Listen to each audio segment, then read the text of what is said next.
Unmute. It's 4 o'clock and the meeting is called to order. First item on the agenda is the approval of minutes.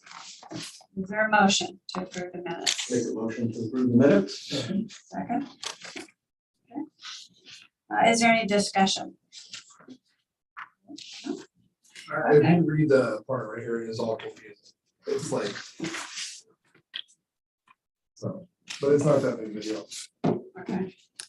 Did you want to make an amendment at all? No, that's fine. Okay.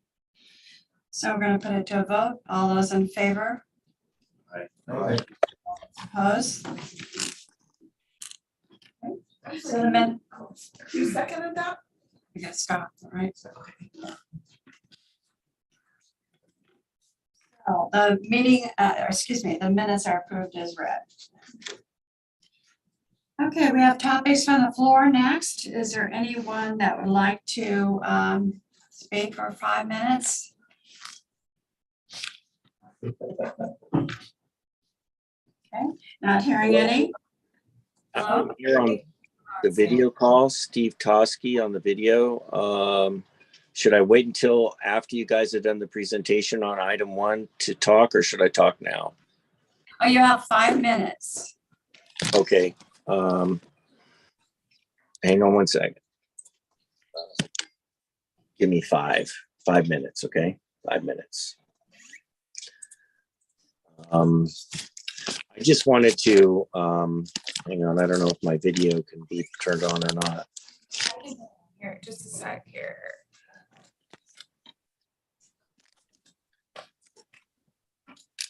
Hello, everyone. I wanted to thank you very much. I'm sorry for not appearing in person, but and I've got my headphones on. I can take these off because I'm actually involved in another thing right now. I just wanted to come forward and say on the item of the Loch Dillard vacation that I'm against it. And I'm against it because it's not in the best interest of the public to have its public lands taken away from it and given to a land developer. And in this particular case, I think it's best to stick with the known facts. I've done a little bit of research on this thing. And one of the things is that there are 2 pieces to this proposed vacation. One piece is a proposed vacation along North First Street. And that was originally planned to be a public bike path and path down to the river. That area has tremendous views of the marina. And I've been trying to get up there, but it's been so cloudy lately. I don't know if it has views of Mount St. Helens or not. But that was something that was supposed to be paid for by Wayne Wygant. And it was, according to Keith Locke, he killed the bike path in a public meeting, which I found out turned out to be true, that he proposed that the thing be eliminated because of the steepness of it. But it was never picked up thereafter by the city council. So that's one item that really should have already been built and should have already been in the public use for at least the last 5 years. And then we have this other area, which is the viewpoint at the end of Columbia Boulevard. I think that the area there would be a very beautiful outlook. I know that Brenda has come from the library, and I don't know if she's there today, but that's a nice place for people who wanted to sit with a beautiful overlook to overlook the river and then have pedestrian access down to the river could use. These are areas that are extremely important as far as the network of public parks and access to the river. The city of St. Helens people have said that one of their most important items is to have access to the river and continuing to protect the views of the river. And I do think that there's been a lack of activity by the city for the last few years. And I am concerned that part of the lack of activity is in part due to the influence that Mr. Locke has had over the council and the direction of the city in prioritizing these very valuable properties for use by the public. So I strongly encourage the Park District or the Park and Recreation Commission to do whatever it can to try to preserve these areas of public access and public view, not only for our citizens, but in perpetuity for the citizens of St. Helens. I don't think we can have too many parks in the city. And this forms part of the fabric of our already existing parks network. And I'm glad you guys are taking a look at this. And I would ask that the Parks Commission reject the proposal as not being in the best interest of the public, and to try to itemize as much as possible all of the public detriments. These streets are being narrowed. There could be wide public streets there with beautiful grounds leading to beautiful access to the river on both of these points. There could be a drop-off point for people to come from the riverfront or other areas of town for public transportation to see the river there. So those are just two things that I've thought about. Anyway, thank you very much for your time. I wanted to appear and let you know how I felt, and thank you. Thank you for your comments. I think we all kind of felt that way. Yeah. Any other questions or topics from the floor that are not on the agenda now?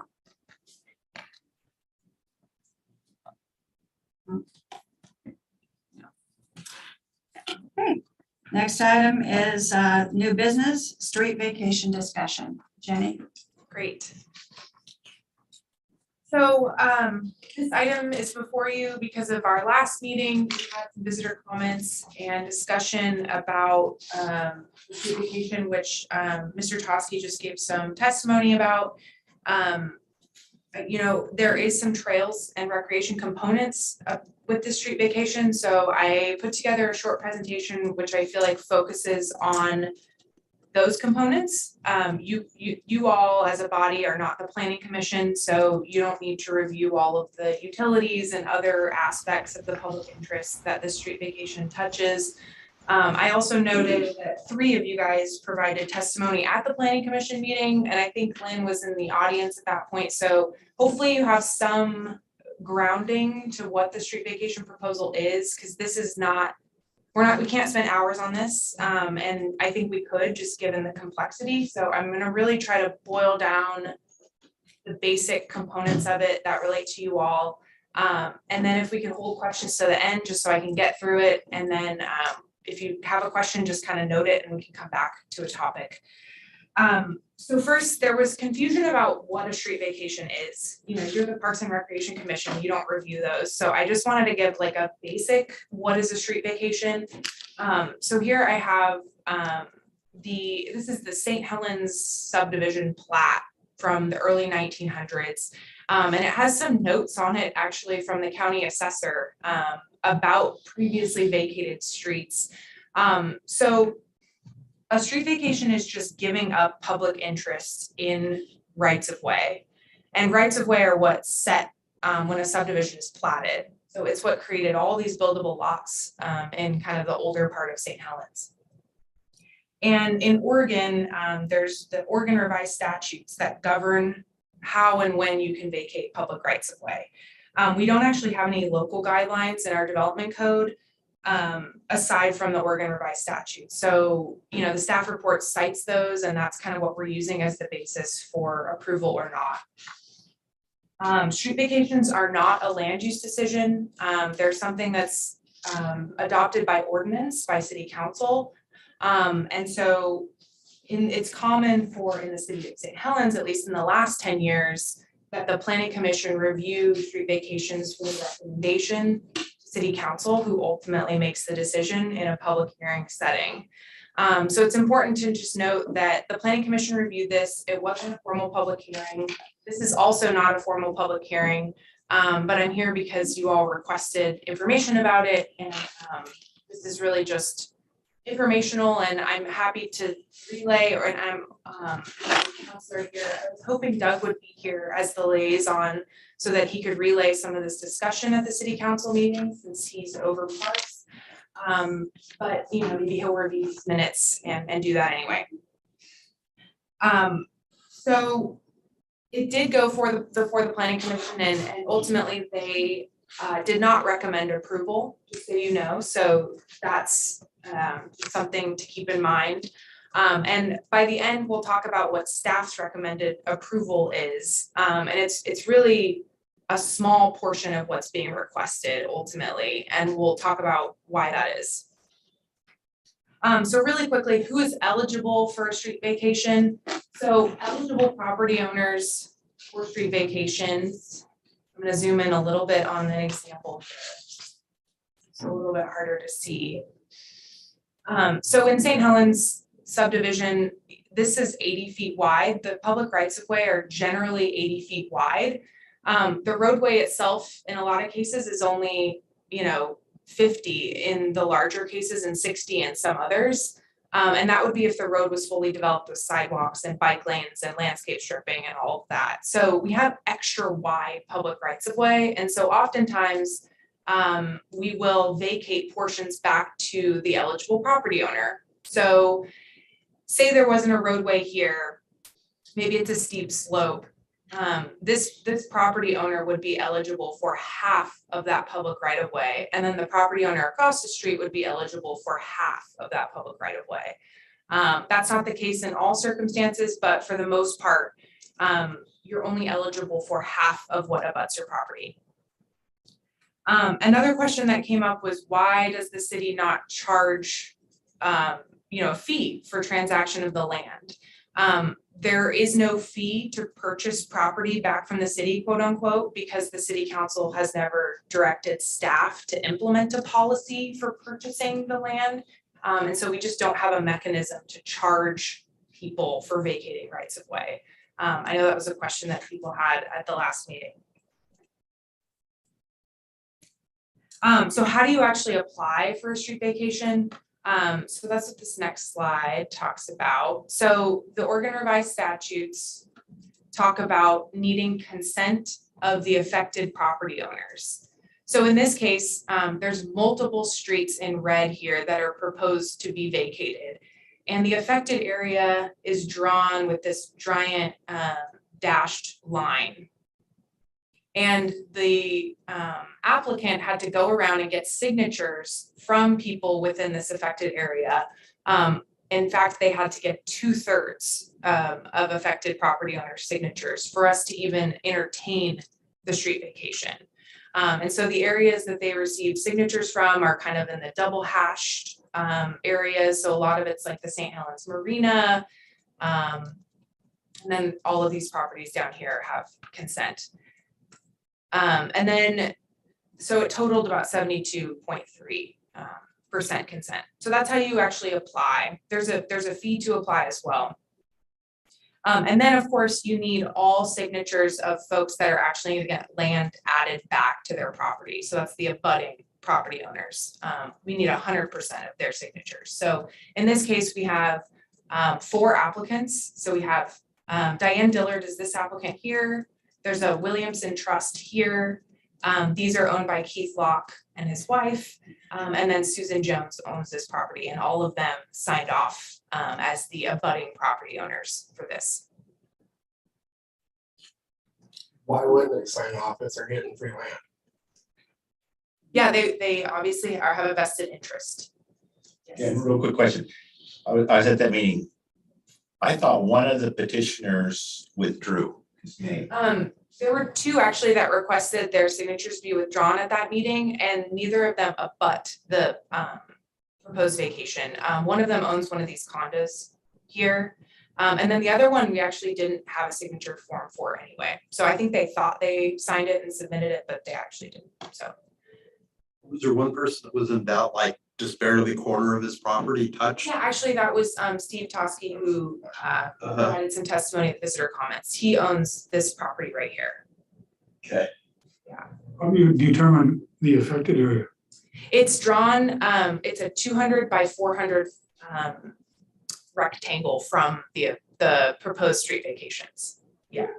It's kind of it gets complicated when there's multiple streets because you have to draw that rectangle from each street. So that's kind of why it's like a T shape. And that's defined by statute too, so. Okay, so this, something else that was noted at the last meeting, the public hearing at that time was tentatively scheduled for July 20th. It has since moved and it is formally scheduled. So it will be on August 3rd at 6 p.m. for the regularly scheduled city council regular session. And at that meeting, as defined by state statutes, the city council has to determine 3 things. So has the consent of the property owners been obtained? It has been. And whether the notice was proper. So yes, it's going to be published in the paper for the public hearing. And then lastly, whether the vacating of that public right of way is in the public interest. So public interest is really what we're going to talk about for the rest of this meeting and what that means to the Parks and Recreation Commission in general. So let's see. It's down this slide. So just to be clear, the applicant's requesting both sides of North First Street. You can see here with my cursor. So there's portions on east and west sides of North First Street. They're requesting both sides of Columbia Boulevard. And then they're requesting a section of North River Street and a section of South River Street. So there's kind of 3 streets involved in this request. And you can't see dimensions here, but just so you know, the North First Street request is 30 feet on each side, and then the others are all 25 feet in width.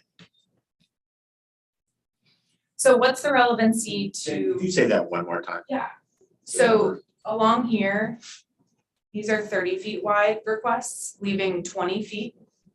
Along here, it's 25 feet on each side, leaving 30 feet. And then along North River, these are both 25-foot requests. Does that make sense, Jerry? Yes. Okay. I just missed the numbers. No, if they do get this land, so their property taxes go up. Yes, yep, because it's adding property. Yeah. Okay, I'm gonna move on now.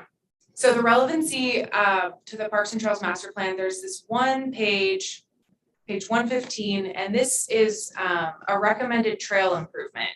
And it kind of covers 2 plans because there's excerpts from the Corridor Master Plan that I included in the Parks and Trails Master Plan back when we did this document in 2015. So hopefully you're aware, or if you're not aware, you should check it out, but there is a public trail. So these are the photos of it back in 2015. It looks a little bit different now, but this trail runs from the end of Columbia Boulevard northward along North River Street. So right along this area to be vacated is where this trail runs. And so the Parks and Trails Master Plan contemplated that and said, well, that's a valid connection. We want to keep pedestrian access down to River Street because there's a park down there, there's the marina down there, you know, it's beautiful. And so it recommended improving that trail connection in both safety and appearance. And at the same time, we were actually updating a corridor master plan, and that was a transportation plan that recommended creating an overlook here. So it recommended that this is a very scenic viewpoint of the river, and you should improve it as such. So it recommended a couple things. It said, let's put a staircase and a view overlook at the end of Columbia Boulevard so that there's a connection down to River Street. And then in this little smaller excerpt, it's really small and I apologize, hopefully you looked at it in your packet. But it also recommended, since this is a staircase, that there be a bicycle pedestrian connection coming northward through North First Street right of way down to the marina. So it recommended those items. And then here's kind of a conceptual rendering of what that might look like here. So it's important to keep in mind that the corridor master plan, these are concept level recommendations. These have not been vetted with topography and survey. These are not construction documents. We don't know exactly how wide of a right of way these improvements would need. And so staff's recommendation was to keep all of Columbia Boulevard until we have these improvements in place at the very minimum, because it could take all of the 80-foot right of way that we have in order to implement a view outlook or a view corridor here. And the same goes with River Street. We felt uncomfortable with eliminating that pedestrian trail that exists today. It would put it on private property before having actually built the other staircase down to the property. So staff didn't also feel comfortable recommending any portion of North River Street. So I'm gonna go to the map now. This map is got a lot going on it. So just to orient you, here's Columbia Boulevard, and here's where that approximate trail alignment is. And we know at least a portion of it is gonna be within the proposed right of way to be vacated. So that alone, you know, it's not in the public's interest to remove what is currently serving as a pedestrian connection down to River Street. And then along Columbia, you know, this is just not gonna be enough room to implement. How wide is the little strip that's left between the two pieces they want to So vacate? this would be 30 feet wide if both sides were granted in entirety. Yeah. And then this would be 20. So I think we've talked about Columbia and River Street a little bit. I wanna talk a little bit more about First Street. So North First Street is the side that the bike ped trail was recommended on. And I have a couple photos here. So this one is recent. This was this year. So this is that, I'm just gonna show you the picture. Just look at this picture for a second. This is the pump station building, and I'm standing looking northward. So the applicant's properties here and here. So I'm standing, yeah, I'm standing, here's the pump station building. I'm standing right about where my cursor is here, looking up. Okay, so we're all oriented. So that's today. And you can see this is all public right of way right here. And this hillside looks like this in 2016. So this area is really not that steep. And staff feels like this is a more feasible side to include the bicycle pedestrian trail. And so that's why we've noted that on this map right here. That's what this circled area is. So we felt uncomfortable about recommending vacating any portion of the west side of North First Street because that connection is likely to go on this side of it when it's built in the future. And that's also partially because this is developed as a public right of way as part of this triplex that got built. So really, those are the two relevant things I think to this body. The one final thing I would say is this pink section is the only swath of land that the city recommends vacating. And that's because there are no impacts to public view because you have this structure here, and there's no impacts to city utilities because there are no conflicts. So there's a small swath here that we actually recommend maintaining so that you can get a full 180 view of the river from this Columbia Boulevard overlook that might get built. So you can actually look southward and see the courthouse and the flagpole through this triangle. So I think it's a lot of concern about Columbia Boulevard for a valid reason, but staff is with you. Like, we don't think this should be vacated for the very reasons that, you know, you heard visitor comments about, you heard discussion at your last meeting about. There were 10 or so folks that testified at the Planning Commission about the importance of this area. And all of them were against vacating this right of way, and ultimately they voted unanimously against it. So That's kind of the crash course. I didn't talk about the utilities at all because it's just so there's just so many city utilities and Comcast and CenturyLink utilities that are within the proposed vacated area that staff wouldn't recommend vacating those areas anyway. The other thing that I like is that if we keep the existing land there, that if we build a viewpoint, then you could have a few disabled parking places in there. So the disabled people could have a great view opportunity too, with a place right there to park versus having to wheel yourself all the way in there. We could have some ADA spots, and that would be in that area also. Yeah, we know people with mobility issues like to get as close as possible to the amenity. So yeah, I think that's a valid point. So at this point, I can open it up. I know you all wanted to make a motion at your last meeting, but I just wanted to make sure you all were basing your motion on the same facts. So I appreciate not making the motion at your last meeting. I feel like this was important to do first. So Jim, Make a motion now. Question here. See where the house is that's 114 there? Yes, this one. And I'm not for this, but I'm just, that property that they've asked to be vacated in front of that house, what was the reason that the city, was that because of the bike trail? That we didn't want to vacate this section. That section right there. Actually, it's because, so this circle here is a utility pole. and Right. that Power, that line connects to this pole here. I know those are poles. And it's got both, I think it's CenturyLink. So there's communication aerial lines. This blue line represents the city water line. And then not shown, Northwest Natural has a line that runs to that 114 house. So Northwest Natural has a line that runs about 100 feet and then cuts over to the house. So all three utilities would either need public utility easements or need to be relocated into the remaining public right of way. Which why vacate if you have a public utility easement? That's the purpose of right of way. So that's why we didn't recommend that area. I'm just curious about that. Yeah, no, that's a good question. Well, I'll speak up. You guys, I'm always for the urban trail. And when we get the urban trail, Jed, it'll run right along River Street there. River will be part of it.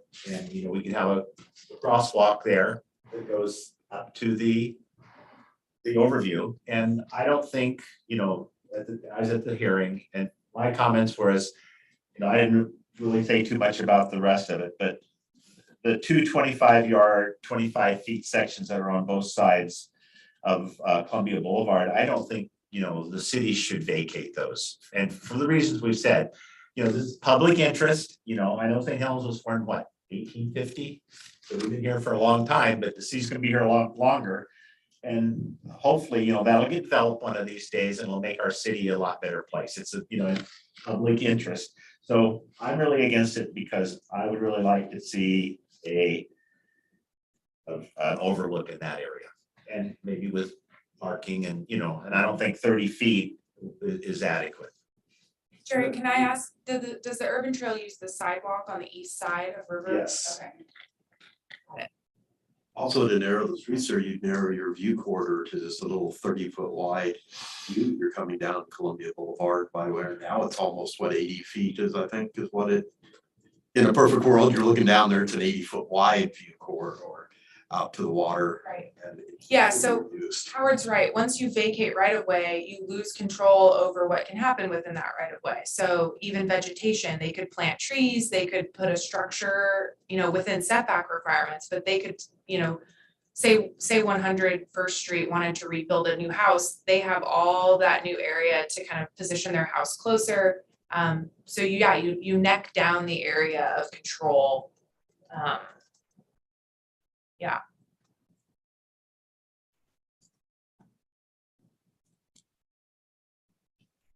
Can we make a motion on this?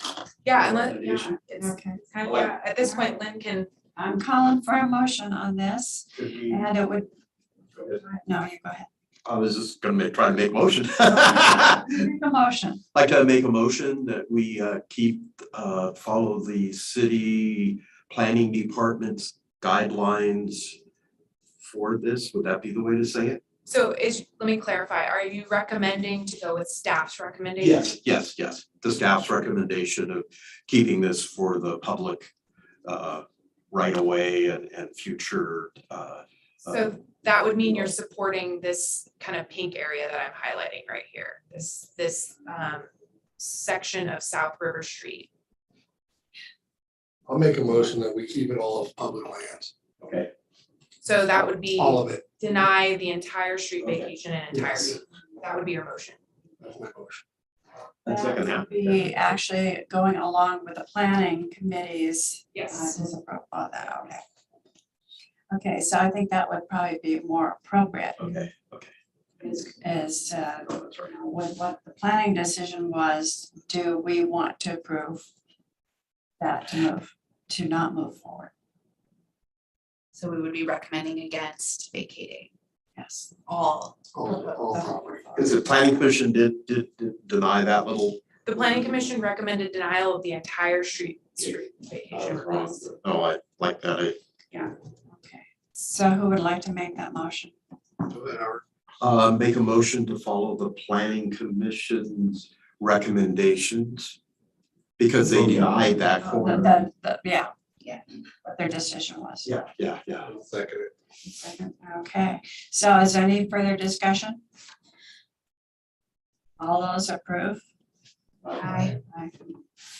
All those opposed? Okay. I have to say that. All right, motion is approved. I would hate to see them get that property and build condos or something. There's just so much Sell it, so much potential. money. Then the public loses out and the city loses out. Okay. It was pointed out in that meeting, he could almost double. We have so many minutes left or not? Yeah. Really? Did good. Good. Okay. All right. Okay. All right, the second item on our agenda is our guest. We have a guest today, Jim Davis. Brandon, would you like to introduce Yeah, him? so I want to introduce Jim Davis. Jim, if you want to come up here to the table where everybody can see you. Don't get old. July is Parks and Recreation Month. So as part of that, I've had the opportunity lately to visit with Jim. And if you're wondering, who is this guy? Why is he here? Jim was the St. Helens Park Supervisor from 1972 to 1998. So he was here a long time. I'll introduce him just a little bit. And then if you guys have any questions for him, he's a wealth of information. So Jim moved here in 1972 from Oklahoma. And originally had planned to take over the management of the Trojan Power Plant Park. And it wasn't quite ready yet. So in the meantime, this position opened up at the city of St. Helens. And he had parks experience in Oklahoma. So he took it thinking he might only be here for a little while. He ended up sticking around 26 years. So he retired in 1998 and told me that he didn't like retirement at first, but it grew on him quite nice. So I think he's enjoying retirement now. But when Jim came here in 1972, there was no adequate building for a parks department. So he arranged for a building just across the street here for a temporary park building. And eventually Jim was in charge of building the current parks building in McCormick Park today. There was little to no play equipment when he got here. There were no picnic shelters, few baseball fields. So Jim got to work building shelters, bathrooms, irrigation systems, planted hundreds of roses along the highway, developed and improved Godfrey Park, Civic Pride, Heine Human, and 6th Street and Campbell Parks, and built from the ground up McCormick Park, Columbia Botanical Gardens, Sand Island, and Columbia View Park. So very familiar with our parks. And when I asked Jim what his favorite parks were, favorite projects that he had during his 26 years here, he said probably McCormick and Sand Island. So Sand Island Marine Park was largely Jim's doing. That was his idea. He said he used to look over there at the island and thought that would make a good park. And when the McCormick Park property, 72 acres, became available in the 1970s, the city had the option to either buy that property or to buy a golf course. And Jim had some experience with golf courses and knew how much work that was going to be to maintain that. So he encouraged the city to buy McCormick Park. So again, we have Jim to thank for McCormick Park. So he did say one piece of criticism that he received during his time with the city was that he was hard to track down because very seldom was he behind the desk. He was always out working. And so I just wanted back then? I just wanted to invite Jim here and to thank him and present him with a little certificate here. So this is a certificate of appreciation signed by Lynn Pettit, our chair. And it says Certificate of Appreciation to Jim Davis from the St. Helens Parks and Recreation Commission. To thank you for your dedication and foresight into creating and maintaining a park system that we still benefit from and enjoy today. So Thank you. I'll Thank put a you, frame Jim. on that and put it up with the rest. of the- perfect. And he's got quite a collection at home. So. Yeah, thank you, Jim, for all your hard work, and glad to give this to you. Well, thank you very much. Thank you. As I say, sometimes if we didn't have the visions now, even though some of our ideas didn't happen now, it's the future. So it's great that you're getting to see the future of what you started back then. I've got a few pictures here. You guys can pass them around. This is a picture of one piece of our equipment. We actually had two of these mowers. This is a Jacobson. And this one was hydraulic and it would mow 11 feet in one swath. And we had so much to do. We had two of these units. One was chain driven and the other was hydraulic. But this is out on McCormick Park. And person that we chose to take my place sold every bit of this equipment. I don't know. Anyway, we can pass that stuff. You didn't approve of that?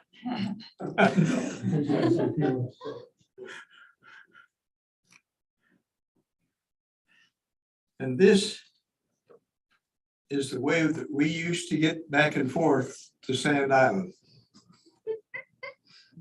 This is an old raft that Mr. Calvon had down at the marina. It's overgrowth down. And it had styrofoam under parts of it. We put these two logs underneath there for more support. Actually, there's more on there right now and myself this, and the lady is Alice.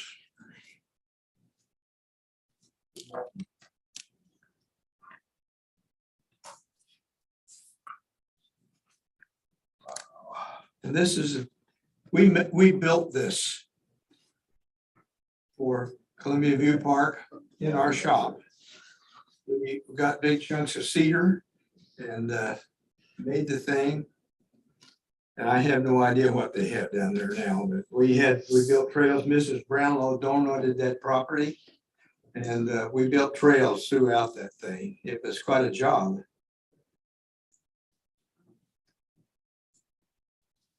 You could have these things.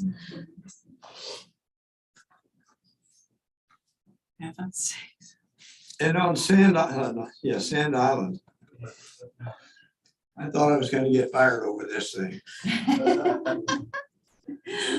I used to go over there with a little mower and I started building trails. And there was a guy that came in here that took over as city administrator. And he didn't like the idea of that. And I didn't pay any attention to him. Well, yeah, now. Anyway, I just kept working over there, kept building trails and kept building trails. And the State Marine Board contacted me and said, hey, you know, I think this is a good idea to build a park over there right in the middle of the Columbia River.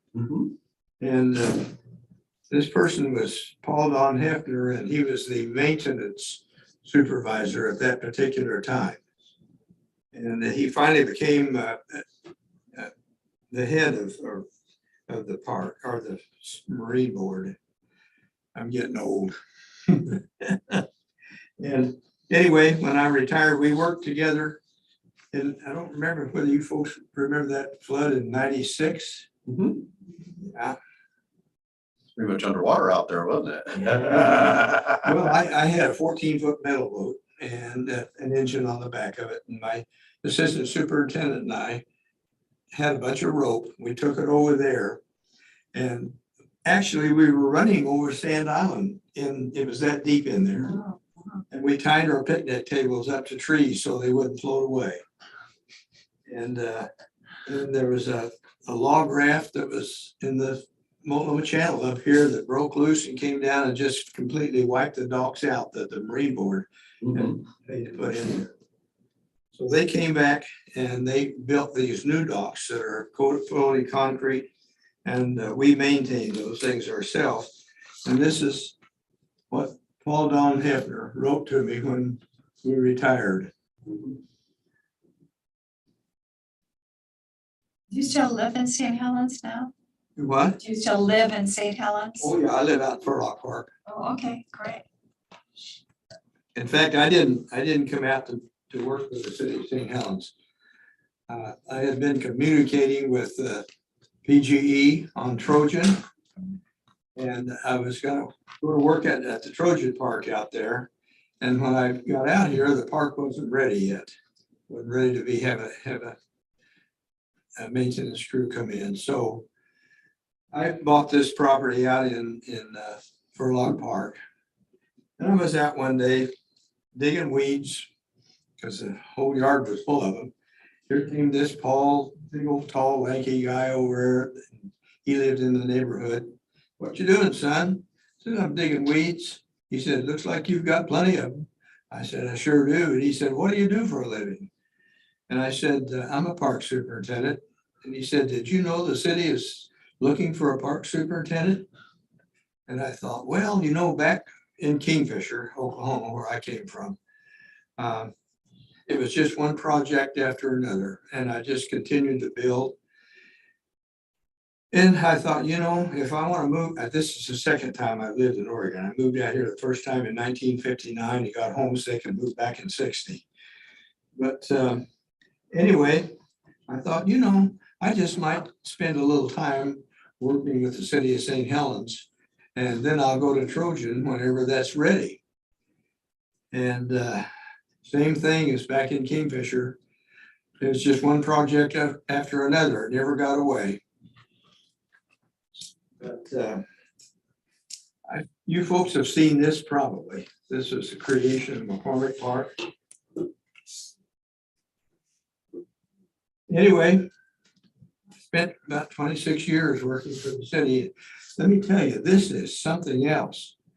The park board back in my days used to be what was called the Lucky Inn. It's the Chinese restaurant here in St. Helens now. We had noon meal, and that's where we met. Why, this is all the modern technology. My gosh, I've spent a lot of times in this council chamber, right over there in that position. Well, thank you so much for coming today, Thank you. for your service. And I've heard that you were a very hard worker during your Well, tenure. I enjoyed what I did. And my park crew, we were a bunch of clowns. They worked there because they wanted to. We had a good time. Some of the things we pulled, they'd hang you for today. But we always managed to get along, and I stress the fact that, folks, we are public servants. They're not to serve us, we're to serve them. And anytime you can help the public in any way, do it.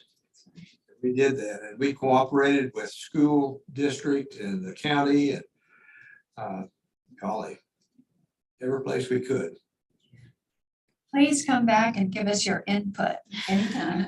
I'm hard of hearing. Please come back and give us your input anytime. Okay. When I invited him here today, he says, "Just so you know, I don't want to join the Parks Commission." I said, Well, I'm sure you don't remember this, but when I was coaching the girls' soccer at the high school, you let me redo 6th Street. Yeah, we even went out to the county out at the fair board, or the fair, and mowed their areas out there for their soccer fields and things. You let me plant grass on the far baseball field, which I'm sure the baseball people didn't like. But that was really nice of you. I remember working with you frequently, doing things. Great. Thanks for everything, Jim. Thanks for all your hard work. Absolutely. Thank you for the recognition. You deserve it. Absolutely. Nice. You seem to have left a big footprint. What? You seem to have left a big footprint. I So you were- I'm so hard to hear. You left a big footprint. Oh, yeah.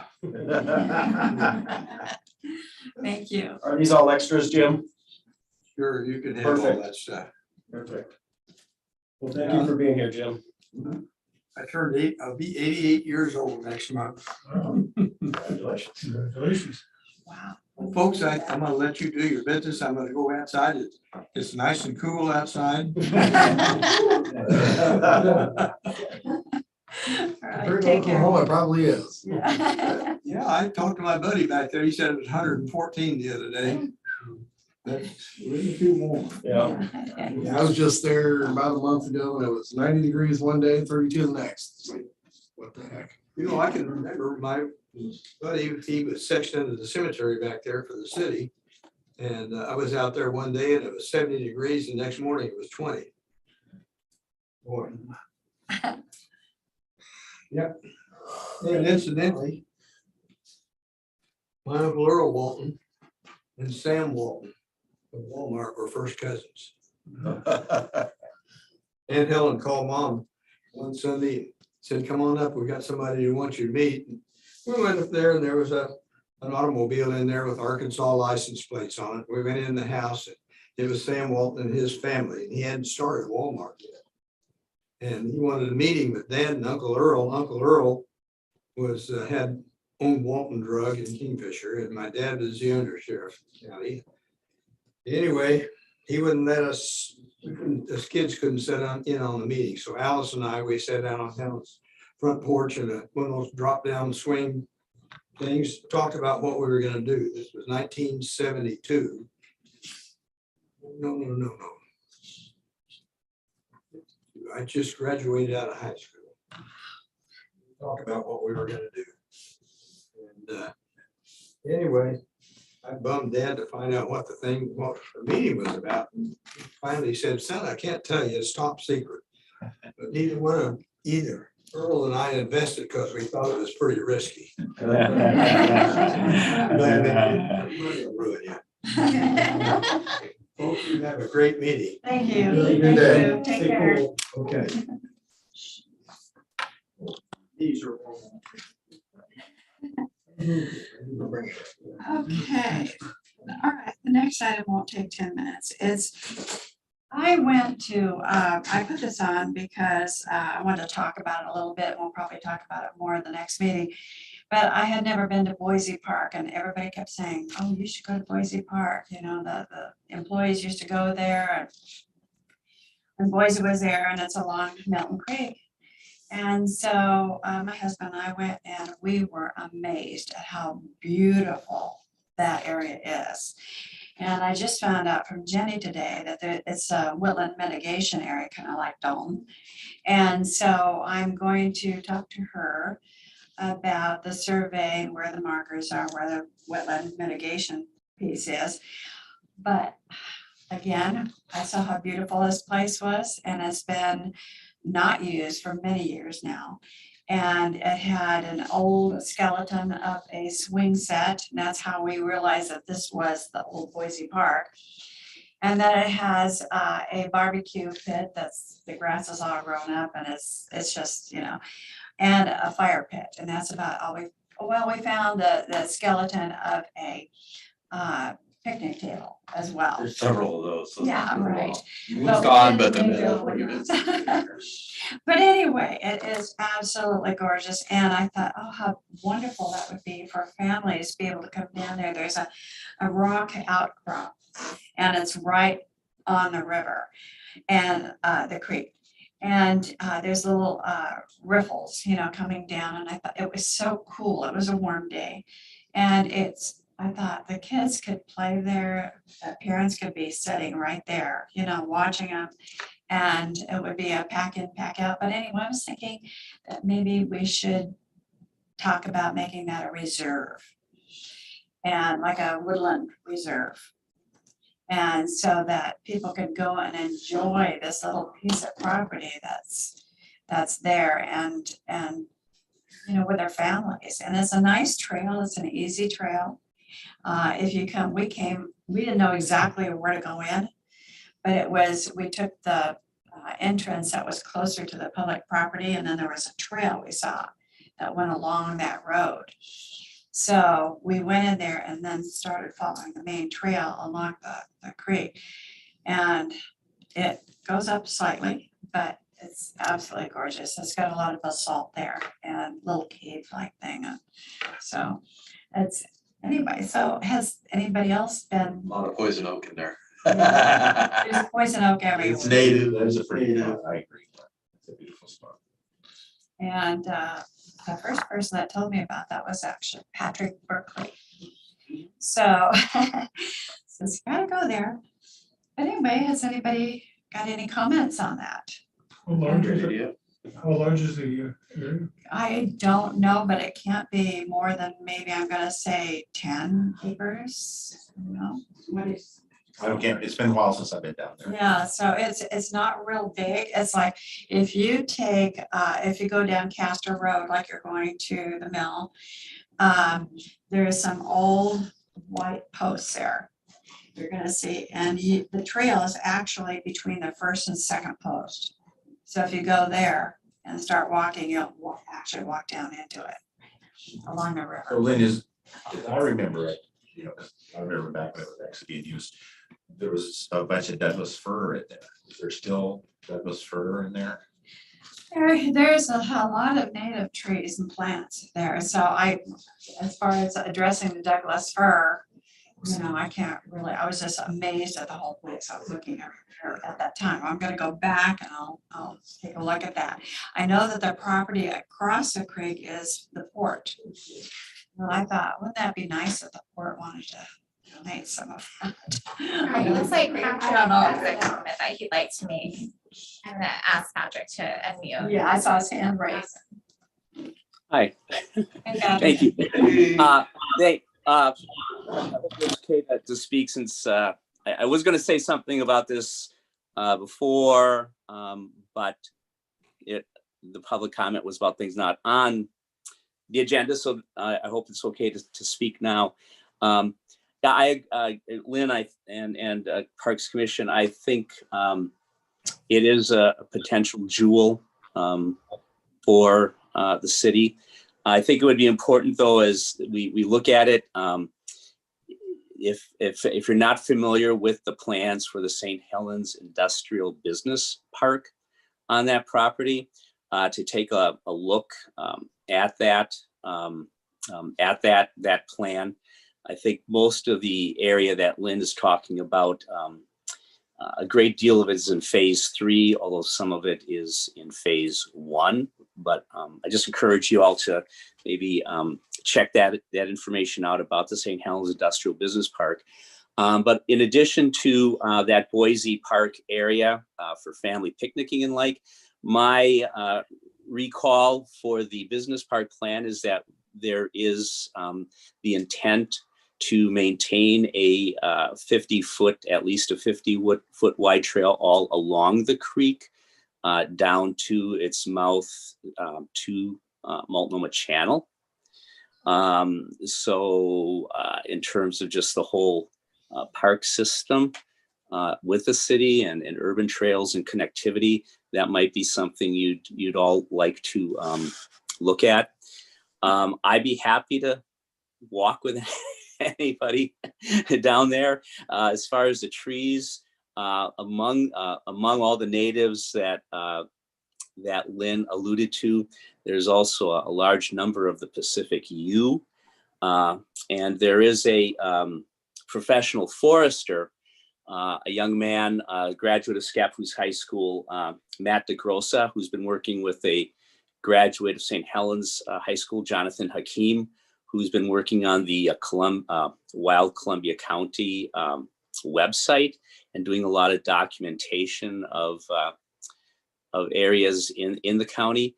Took a walk with Mr. DeGrossa through this, and he thinks that whole area is just a great example of mixed forest that just has a lot to be said for it, and potential as a reserve. So I just want to say it's a great place. I agree with Lynn. I'd love to walk with anybody down there and show you around, but also in the big scheme of things, any decisions made about that are going to have to be within the context of the industrial business park plan, which is not set in stone, but it is the guiding document that the council and staff are following for development of that area.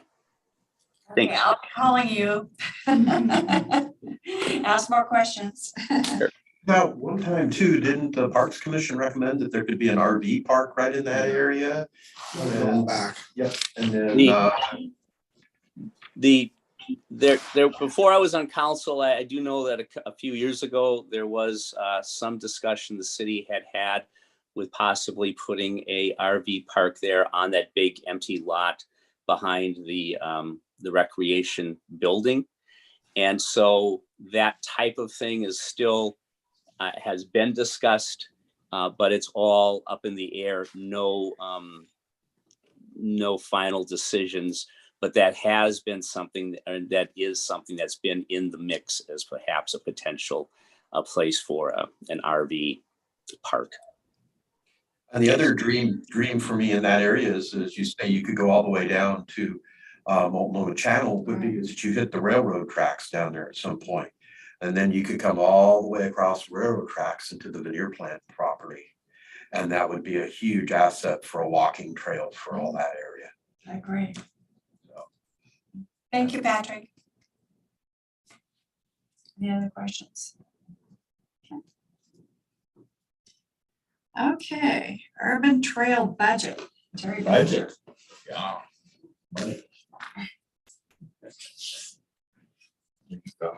Scott. Here. Goodness, you two of these. There we go. Uphill. I'm from Portland. Yeah. I like to go to those. I like to go. A chance to go back. Go back there. You guys have seen this lots of times. This is not the first time. It's just kind of the new version here.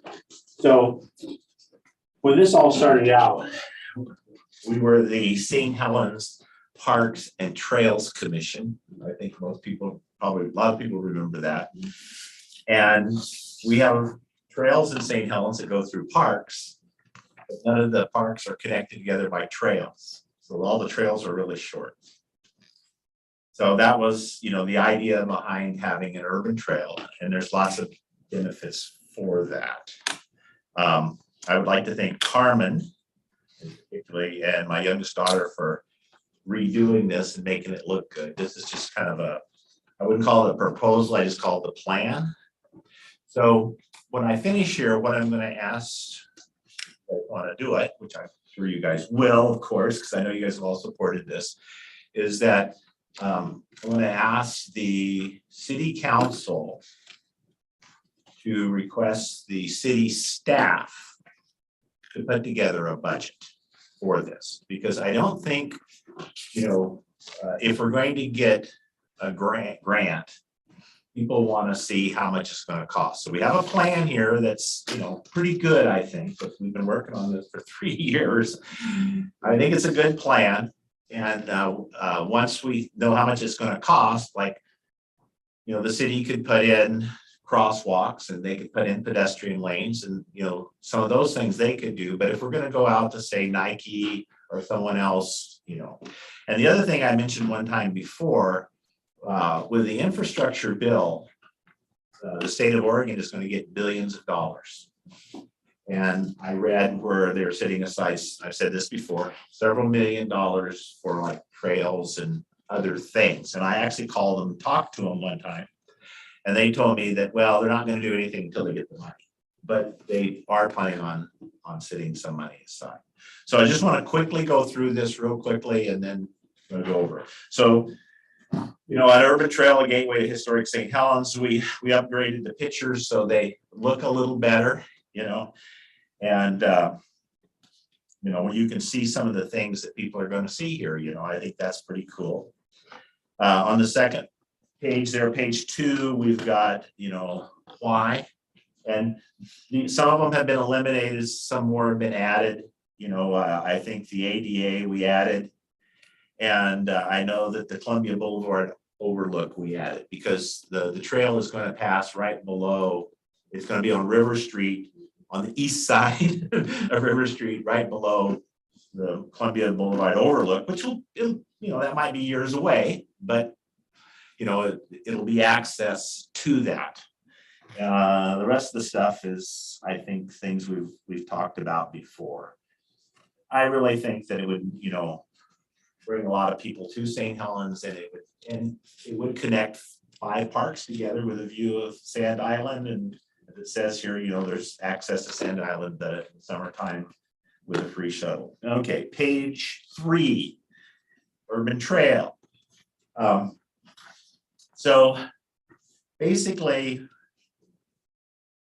I won't say we, I'll say I, but really Carmen and I think Lynn and Dana, we kind of talked about, and Howard, you know, what do we need? Like Howard one time said, you know, we don't have to have everything at once.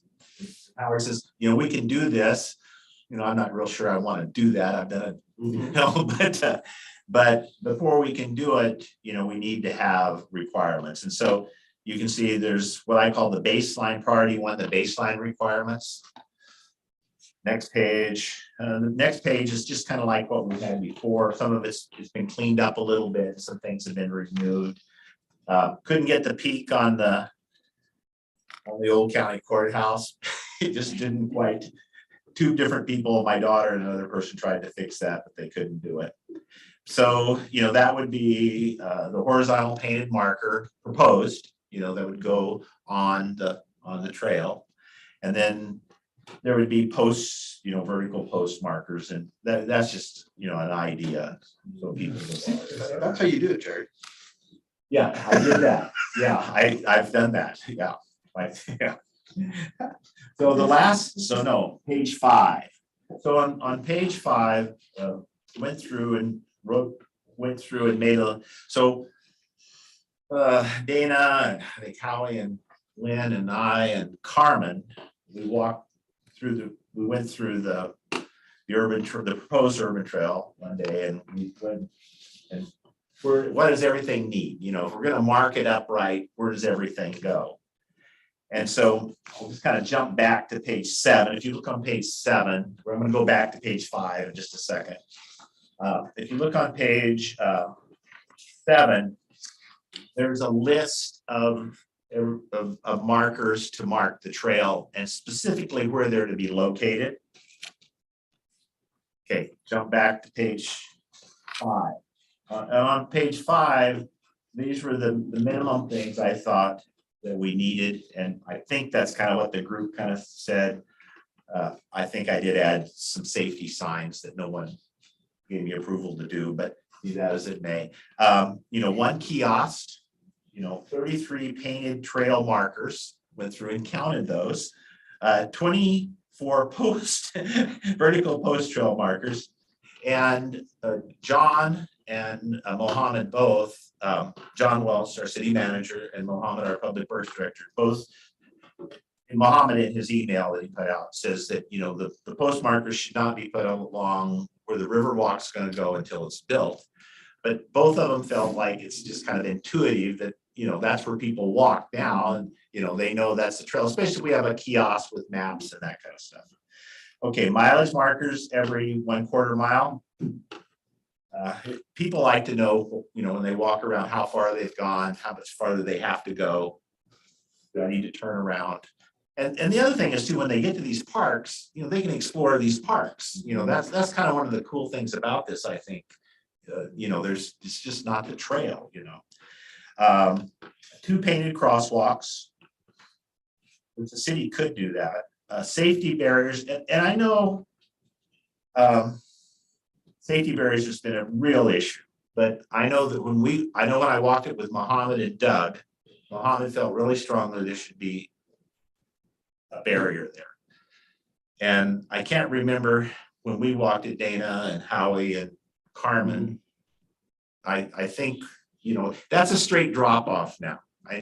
And below that is asphalt now. And if someone goes over the side of that, they're probably gonna get killed.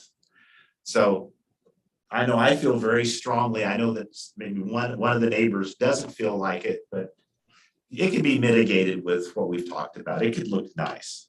I think there should be some safety signs there so people know that, hey, stay away from the cliff. Website and logo design, the city could probably do that. Crystal, used to be Crystal King, I can't remember, it's Crystal King now, isn't it? You know, I don't know if she can do that, but it would be nice if we, you know, get it out there so people could see it. Painted pedestrian lanes. Just so happened yesterday, I was looking at the Lake Oswego site because there are some things that I wanted to look on there. And they have pedestrian lanes, you know, and theirs is real, well, they have all sorts of trails. But one of theirs that they showed was a road and they just had a white line, you know, I don't know, 4 or 6 inches wide, something like that. And then along it, they had little, you know, little triangles like that. You know, we talked about a different form, and they showed a person jogging through there. So pedestrian lanes are something city use, and we feel like there should be one along Parkway Street and also, and that's one thing I did change on here too. I after looking at this, I think that pedestrian lane should go all the way from 2nd Street all the way down to the trail. At first, we just said, I can't remember exactly, but it's just part of the way. But I think it should go the whole way. I'll try to make this faster so it's not 15 minutes. Okay. The next one is it shows where the starting is. It shows where the trail is and everything else. And this is now on the internet. I mean, it's email. So I know Donna has one, you have one. We didn't send one to everyone, I don't think, but we probably will. So it's out there. The only thing that's not on it is, and okay, now we're on page 7. Page 6 is a map. It shows where everything goes.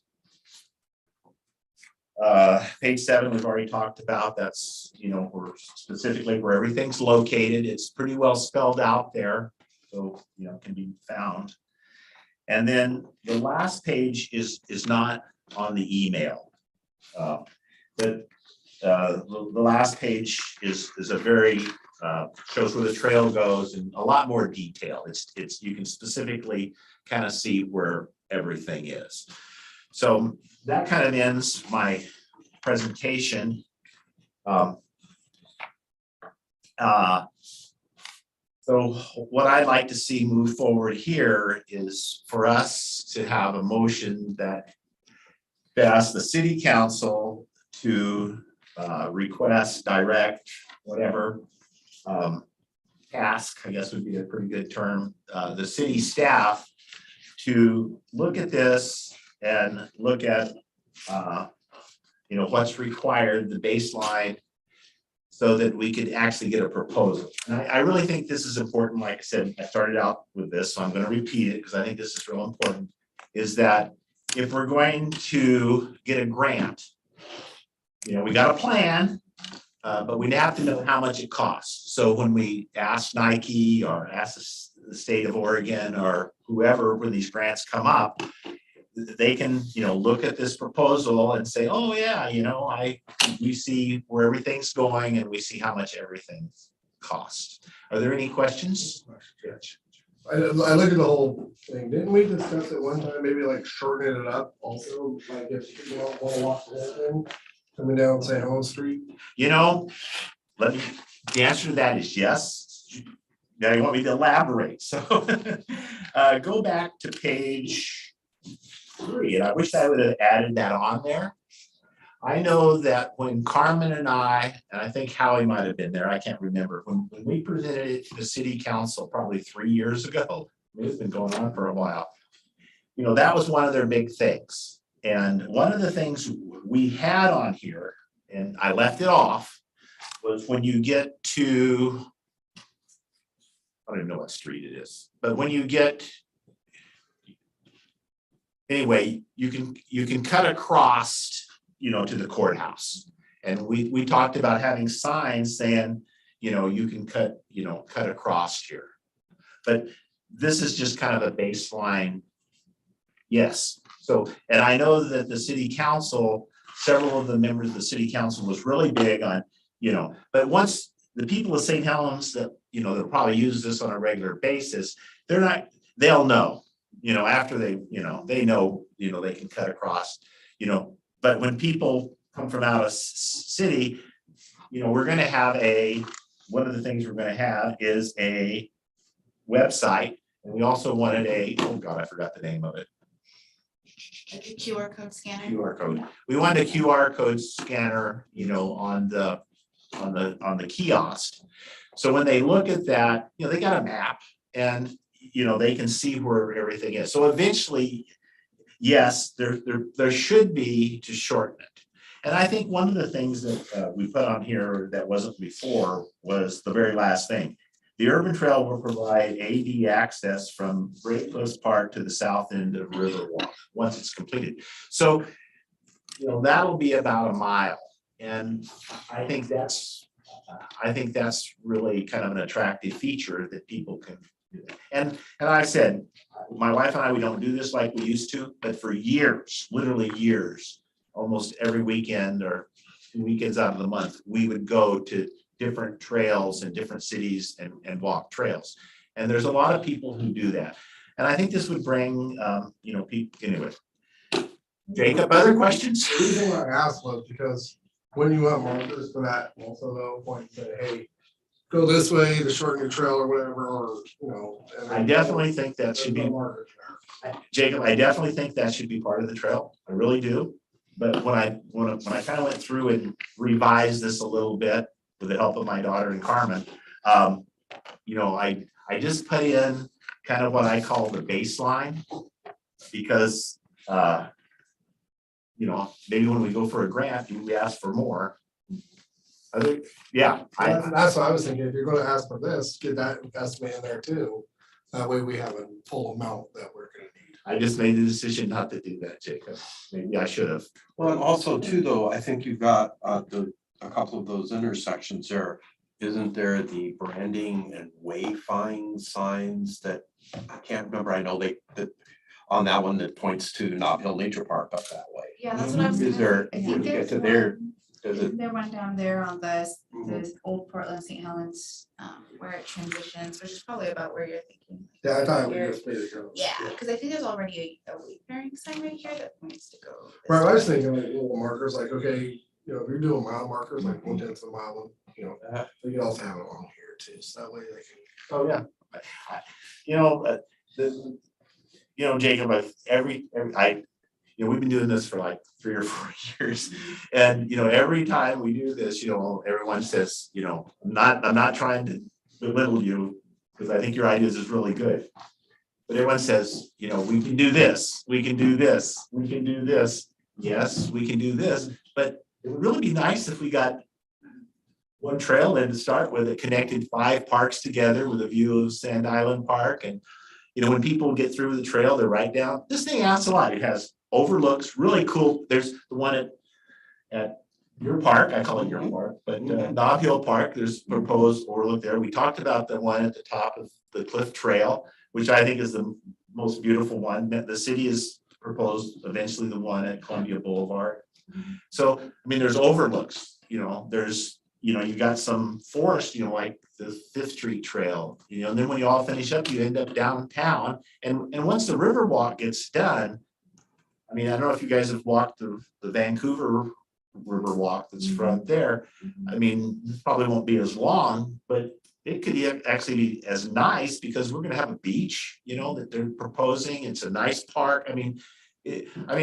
I just think this is a great addition. Other questions?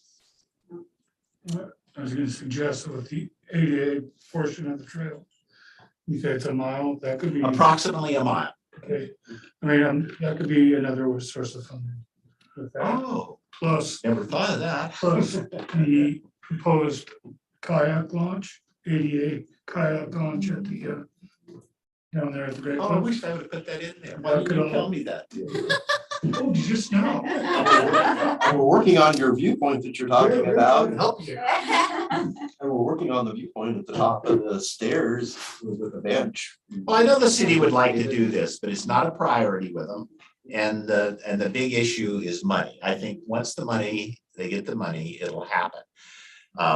But, you know, Do you know, and the access to the new dock that they're gonna be putting down there, that's ADA accessible, you're going down those steps and that wouldn't be hard at all for them to a little sign saying that ADA accessible docks, you know, and just incorporate that with a trail. I think, obviously, I think this is a good thing, but, and I think all of us kind of agree with Yes. that. Yeah. One way, Little one park. extent or another. The parking lot down there could be, you know, a lot more ADA slots for down there, for people to go out the whole Right. river road or going down the river track. So do we need to make a motion in order to request a? Yeah, when I started this out was, the reason I'm doing this, I would like to see us to make a motion to ask the city council to task the city staff to make a budget for the, what did I call it, for the baseline, for the, you know, the baseline for the. Anybody like to make a motion? If that's your motion, I'll second. Yeah, can you make the motion? Okay. Oh, I can, You did such a good job. This is your, That was worded nicely, I support it. And who seconded? I would. Okay. All Great, right. thank you, Dana. And I know Scott would have too, and Howie. I know you guys are all for this. I know you guys really support this. Any other I appreciate discussion? that. Any other discussion on this? Okay, all those in favor? Aye. All those opposed? Okay, approved. The motion is approved. Just, Where do you live? I know where you live. I know where you live too. Okay, we're doing good. Okay, next one is the overgrown walking path on Old Portland Road. Okay. Let's see if I can do that, since Lynn said how much we do kind of look at open spaces and other things. The walking path that's along Old Portland Road, especially between Tualatin and 4th Street is in some places is overgrown. There's blackberries halfway across it. We've got laurel that's growing halfway across it. Another spot, there's dead laurel that's on the side. When you get to 4th Street, there's a bunch of grasses that have never been cut along the private fence there. I don't know if the property owner is supposed to be doing it. There's also several spots right by the house on 4th where a piece of the path was taken out for a sewer line and it was just replaced with gravel. Also where the sign, I don't know if you guys noticed that a car went off the road up there a while ago and took out one of the arts and cultural banners posts and almost ran into a house like half a block away. And that actually has a lip almost 1 to 2 inches in the corner of the walking path there. So I'd really like to see the city possibly start trying to maintain that a little bit better.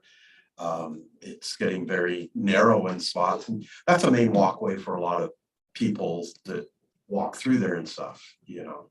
So I'd like to see that a little bit better maintained. That's kind of a gateway to our city. So I don't know if where we go with it from here, Shauna, is that something you could put in a good word with us? I'll definitely see who has been maintaining it. I don't think that's something the parks Yeah. have been maintaining, but I'll definitely check with Public Works. And Yeah, I think I'm wondering too, if a lot of times they didn't have the works, the works crew that is being hard to and get. that hold of very, now. yes, and that very well could be it. But still, it's a good thing for us to try to keep open in that area and stuff too. And then once again too, it's getting at times across from Walmart and stuff, the bicycle lane in there is non-existent at times where they're doing the construction. They have so much stuff.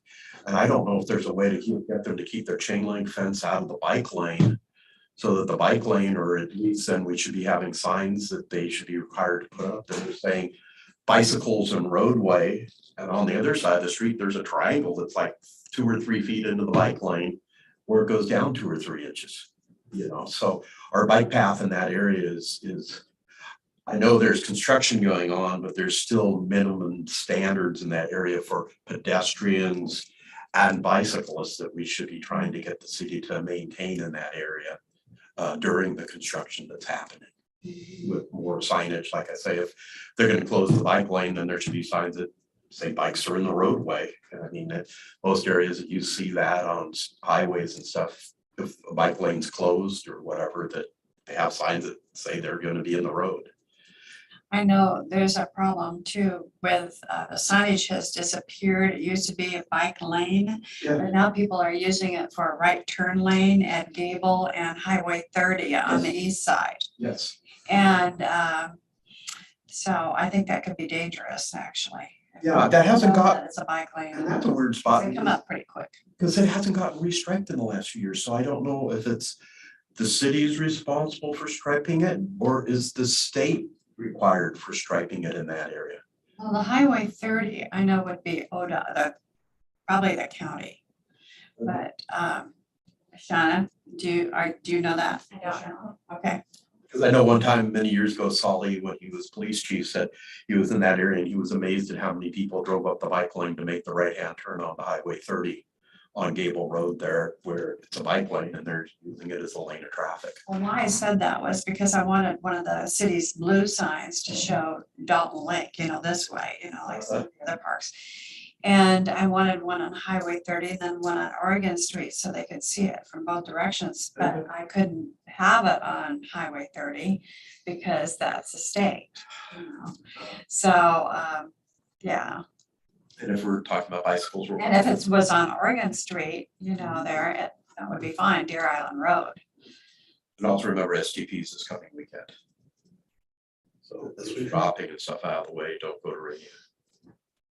The Seattle, Portland bike. This weekend? Yeah. Oh, wow. Yeah, it's always fun going to work in more.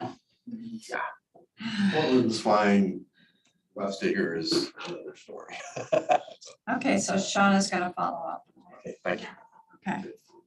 Yeah, I did less than 10 minutes, I think. All right. One down. Now we got a park update by Dana for Campbell Park. Yes.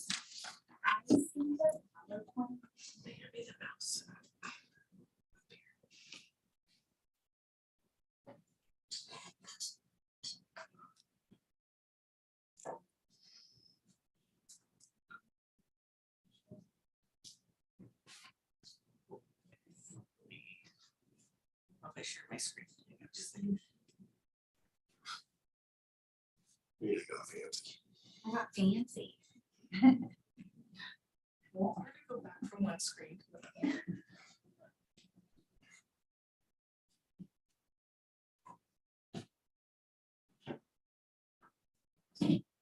I'm gonna have to do that again. Right? Step it up.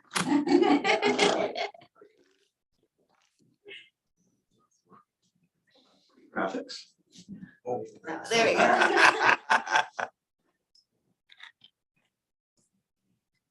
So do not let me click on it, even if it's just do arrow to the right.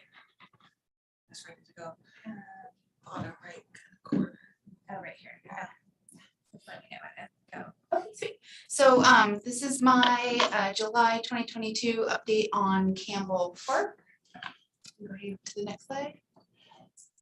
So here on the map, you can see Campbell Park is circled, the blue circle. It is located west of North Vernonia Road and McMichael Street intersection. The park is 9.1 acres of mostly flat land that is planted with grass. There are native trees in the picnic and playground area and around the border of one of the softball fields there. They're softball fields, right? Not baseball fields. The park has two paved parking lots, one near the ball fields and tennis courts and the other near the playground. Both are accessible from McMichael Avenue. And the park has pedestrian entrances near the playground and picnic areas. Move to the next slide. The amenities located within Campbell Park include, regarding facility amenities, there's 2 picnic shelters, picnic tables, a drinking fountain, benches, playground equipment, restrooms, and concession stand building.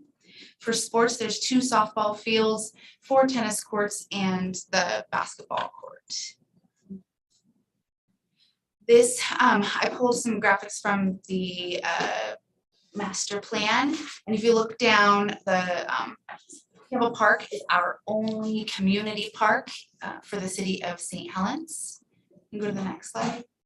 What is community? So it's one of the designations, and I would have to look at, what's the defining definition, do you know, for the community park, Sean? I don't. I can find that. It's in the master plan. Okay. Excuse me, I didn't include that. But here, just for the 2010, we were already kind of lacking in regards to what they recommended for the volume of community parks for our community. Go to the next slide. And for their 2020 population projection, with the expected growth, there you can see that it decreased even more if we did not include any more acreage for the community parks or add any other parks. And I do know that the population is not quite there. I think right now we're at 13,000, just over 13,000, but we're still at a deficit for the amount of community park space that we have here in St. Helens. You can go to the next slide. According to the 2015 master plan, Campbell Park was the 3rd most visited park in St. Helens, behind McCormick and Columbia View Park.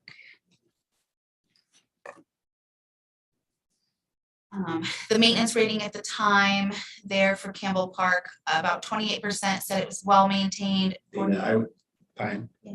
Well, can you go back to the next one? I was Yeah. looking at something here. What were the most used parks? McCormick and Columbia View, and then Campbell, and then 6th Street. Gray Cliffs. Thank you. Here, so again, we're talking about the maintenance rating, and this is from the master plan. And at that time, they believed 17% believed it was somewhat unmaintained, and 7% said it was not maintained at all. You can go to the next slide. From my personal observations of the park conditions, my recent visits, we've noticed a lot of trash and debris throughout the park and the playground area. There are standing dead trees. There's graffiti and damage to buildings and play structures. There's overgrown weeds throughout the softball fields. The softball fence is in need of repair. There's aged and damaged elephant slide, which has a lot of history with it, but it does have exposed, sharp, rusted metal pieces. I pulled some Google reviews for Campbell Park, and overall it has a 4.2 rating. You click again. You should go. Now these are within the last year. A lot of them are pretty positive and generic. You know, people enjoy going there, hosting birthday parties, renting the gazebos. But there are many that discuss needing some tender loving care on the gazebo structures, you know, concerns about the damage, vandalism. And so it's important to note that while a lot of the community do enjoy the park, there were a few reviews that mentioned that they don't plan on returning due to the poor conditions of the park when they visited. Go ahead and go to the next slide. So improvements, most of this was pulled directly, or actually this was pulled directly off of the city's website. Some of these projects have been done, some are still not. They're looking at expanding parking, a walking path from North Vernonia Road, the new sports courts that will accompany tennis, the pickleball and basketball, and there's on the right-hand side, you can kind of see the progression photos of the condition they were in prior, some construction, and then the condition of the courts now. They are looking for planning a new nature walk pathway around the new stormwater retention nature area with interpretive signage that will take the place of the old basketball courts. Now, again, this is directly from the website, so I don't know where that is in plan. Additional seating in between the sport courts, improved stormwater facilities to redirect the water off the new courts, improved ADA access, and the new cement under dugouts, which those have been done. Here's an aerial mock-up overview of the planned improvements. And you can see the nature walkway in an area that is currently just overgrown and swampy. Accessibility, again, this graph is from the master plan. So regarding Campbell Park, 85.9% of people said that it was easily accessible and 14.1% were neutral on the topic. But I don't see any that see is not easily accessible. On a personal note, Campbell Park is surrounded by residential neighborhoods and is in close proximity to schools. Residents can easily walk, bike, and drive to the park. And there's the potential for improvement in signage and parking. The parking lots are poorly kept. The park sign is hidden by plants at the time of my visit. And there's no bicycle parking that I could find near the facilities or any of the covered areas. You can go to the next slide. Here's a few photos, some Brandon sent to me that just kind of show the history of Campbell Park in pictures. So this is a lot of fun, you know, kind of from the early 1970s where it's not a whole lot more than fields to the 1980s where it's really busy and utilized. It's just a lot of fun there. Potential for the park. Here's some ideas that I put up that we're just kind of brainstorming and talking with the locals, people who visit the park frequently, families. I think there's great potential for youth activities in the area with different scouts groups, school field trips. It's so close to the elementary school, homeschooling activities. I know there's a lot of homeschooling groups here in Columbia County, and I think it would be amazing to encourage people to visit. There's been mention of the enclosed off-leash dog park in the area, which is a need, especially on that side of the city. Community garden beds, I think would be an incredible idea and really bring a lot of interest to the park and a lot of ownership from the community, which I think is needed in this park. And you can either just supply the beds or have rented beds. There's examples in other communities that work well. Bird watching, butterfly garden, I think would be an incredible concept considering the fact that it's a park surrounded by neighborhoods. Having an infant toddler play area or a park area that's really centered around, you know, mom groups or people coming together for play dates with young children, especially considering the types of neighborhood that is around there, and possibly a splash pad or something like that. That I think would get utilized consistently and increase the amount of foot traffic to that park. I wanted to note on the vandalism. And so Campbell Park has been the target of repeated acts of vandalism. Incidents include physical damage to the buildings, play structures, and sports equipment, as well as graffiti on buildings and structures. Some possible solutions. I know we've discussed this before about increasing monitoring and follow-up. And I think it's vital to really work towards installing effective surveillance system, tracking timing and frequency of incidents. And that way we can increase the presence of perhaps park staff, security, and or police in the area to decrease the amount of vandalism taking place. Something else that I would like to discuss with the Parks Commission is mural proposal I'd like to work towards. And I can send any of you guys this PowerPoint, and those blue underlined are links to what I'm referencing. So by all means, go in there and read up on it. The first one is creating a sense of ownership, community ownership, and preventing graffiti by installing these murals. You know, it really engages the community so they feel it's more of their park rather than just having, you know, these outbuildings, the bathrooms, the concession stands. Right now, they're just a pale blue, you know, and really giving the community members something that they're proud of visiting, you know. And colorful murals can act as a passive deterrent that helps reduce new graffiti acts in an area prone to graffiti. And this particular research project showed that it decreased by 42% compared to buildings that did not have the color murals added. And so you can look That's at a great that. idea. Yeah, We tried that with the skate park, remember? But We tried that with the skate park. That lady wanted to put a mural in it and without permission. And then as soon as you put it in, everybody said, hey, we can tag it. And that's when the graffiti increased. there's other things that are really fantastic in the preventing graffiti link. And so one of the other components that I thought about as well, and I was really excited to see it here, it actually combats that particular issue.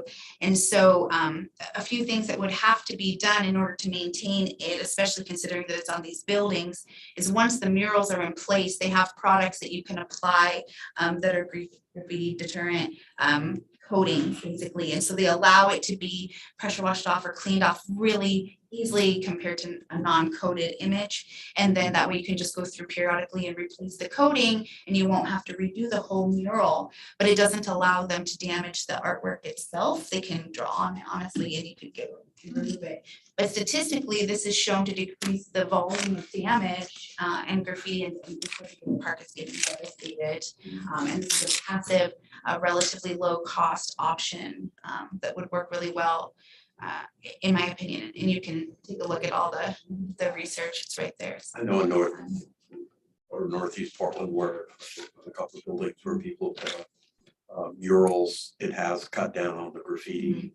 And then I would say that anybody who would graffiti over a mural, then that's vandalism. It I think absolutely it's is, right? to be caught. Absolutely. And so having that surveillance system, you know, being more mindful and increasing the amount of public presence. But then the other aspect that they added in the preventing graffiti is it's actually a graffiti wall or another section that is actually designed for people to go and like, this is your area to express yourself. And that is actually a thing that's completely covered up repeatedly, like on a routine basis, but it gives them somewhere to tag, you know, this is your tag wall and you do this here, only here, and be respectful and leave everything else alone. And it gives those kiddos who are still gonna get out there and have things, it gives them a place that they can do it, you know, and keeps it off of the main public buildings. They just need to catch them and make them clean up a lot of graffiti. We And need then to- else they'd be like, hey, I Right. do this no more. They can come scrub it after they paint, I support that. You can go to the next I was item. just wondering, maybe you could spend like a Saturday at the park for an hour or so and talk to the people that come there and get some ideas from murals that they might want to see. Yeah, because then you start bringing them in. I gotta say, the little pocket park that we have at Walnut Tree, I'm amazed. One year I was planning on gardening, putting the flowers in a little bed that's in front of the bench that they have there. And before I could even do it, the people that lived there saw me, came over and said, do you mind if I put the flowers? I said, no, they're like really nice, but they had weeded it and they take care of it. We've got doggy bags there. We never have a problem when we're mowing it. I mean, it's, they really enjoy it. There's always somebody there. I think beautifying Campbell Park is going to be a huge step towards community pride in that park, which will prevent further vandalism, at least diminish it a little bit, is my hope. And so this is fantastic. And again, the blue line is a link, and you can see this is community crime prevention, delivering a public art or mural project to prevent graffiti vandalism. This is a 10-step plan that the Victorian government in Australia put together, and it instructs on planning, implementation, and upkeep. So it's all laid out and nice and easy to follow, and I'd love to use it kind of as a base example and move forward with this project, since it's kind of a nice, clean, laid out, easy plan to follow anyway. And so I'd like to get the commission's support to begin this project, and eventually I'll ask to go to the city with it, I guess. And So yeah, I haven't been to Campbell in a long time, so I need to go over there and take a look at it. But so I'm not even sure I know the buildings that is going on, but where would this murals go? my recommendations at this time, and this is just tentative brainstorming, would be on the bathroom facilities and then on the concession stand. Yeah, it's right in the front. It's very colorful. It could add to the natural signage. Again, it could be, beautifying that area in the meantime and attract more people. Hopefully we can get the softball fields to a condition that's, attractive and people really want to spend time there. Too. Cause still want this to Uh-huh. too. There's that tree that overhangs the end of this. Uh-huh. So we need to somehow keep those branches cut back. There's so much tree trimming that needs to get done down there, absolutely. So I think you can go, the next slide, I think is just a disclaimer on content sources. So most everything I pulled from the Parks and Trails, some of it I pulled from Google. Thank you. Good presentation. Very good. All right. We'll be in. Good report. Good research. Thank you. Any questions? I just had a quick question, I think probably for Shauna. We were at Campbell the other day and I noticed they still got the old wooden tables. I was just wondering what the plan is to keep replacing with the newer ones, what that process is. So the process is every budget cycle will replace a few more at the parks. The first time that we did it, we did the McCormick, Gray Cliffs, and Columbia View. And Columbia View will be getting new tables when they go through their upgrade, because that's part of that package. So we'll have those ones that we can start sprinkling around the parks. But they're about $900 a table, Yeah, I think. Is Columbia View Park, I noticed that there's brand new tables that are wire on the top. Is that the new table that we're going after now? So I was gonna mention that in our comment. Those are the new tables. They're a lot easier to take care of. Yeah. And they've been a lot easier for us, to have to not replace the wood.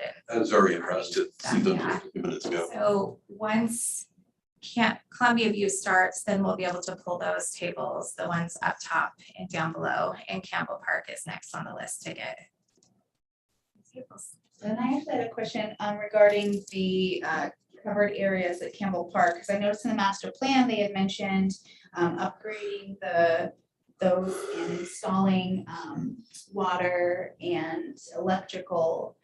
Is that in the plan anywhere?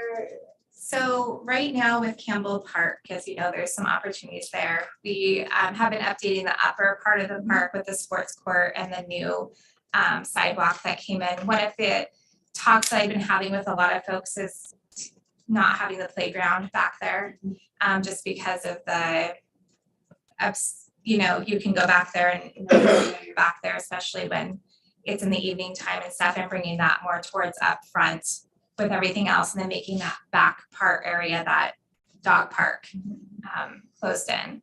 So with that, we wouldn't want to put a lot of work into electrical and water. So I think there's just some plans that need to be made. I think the plans that were made before on the master plan in 2015 just need a little bit of updating with what's going to work well for that park. Yeah, it needs a lot of TLC, especially the back area. The front area is getting a lot of stuff done.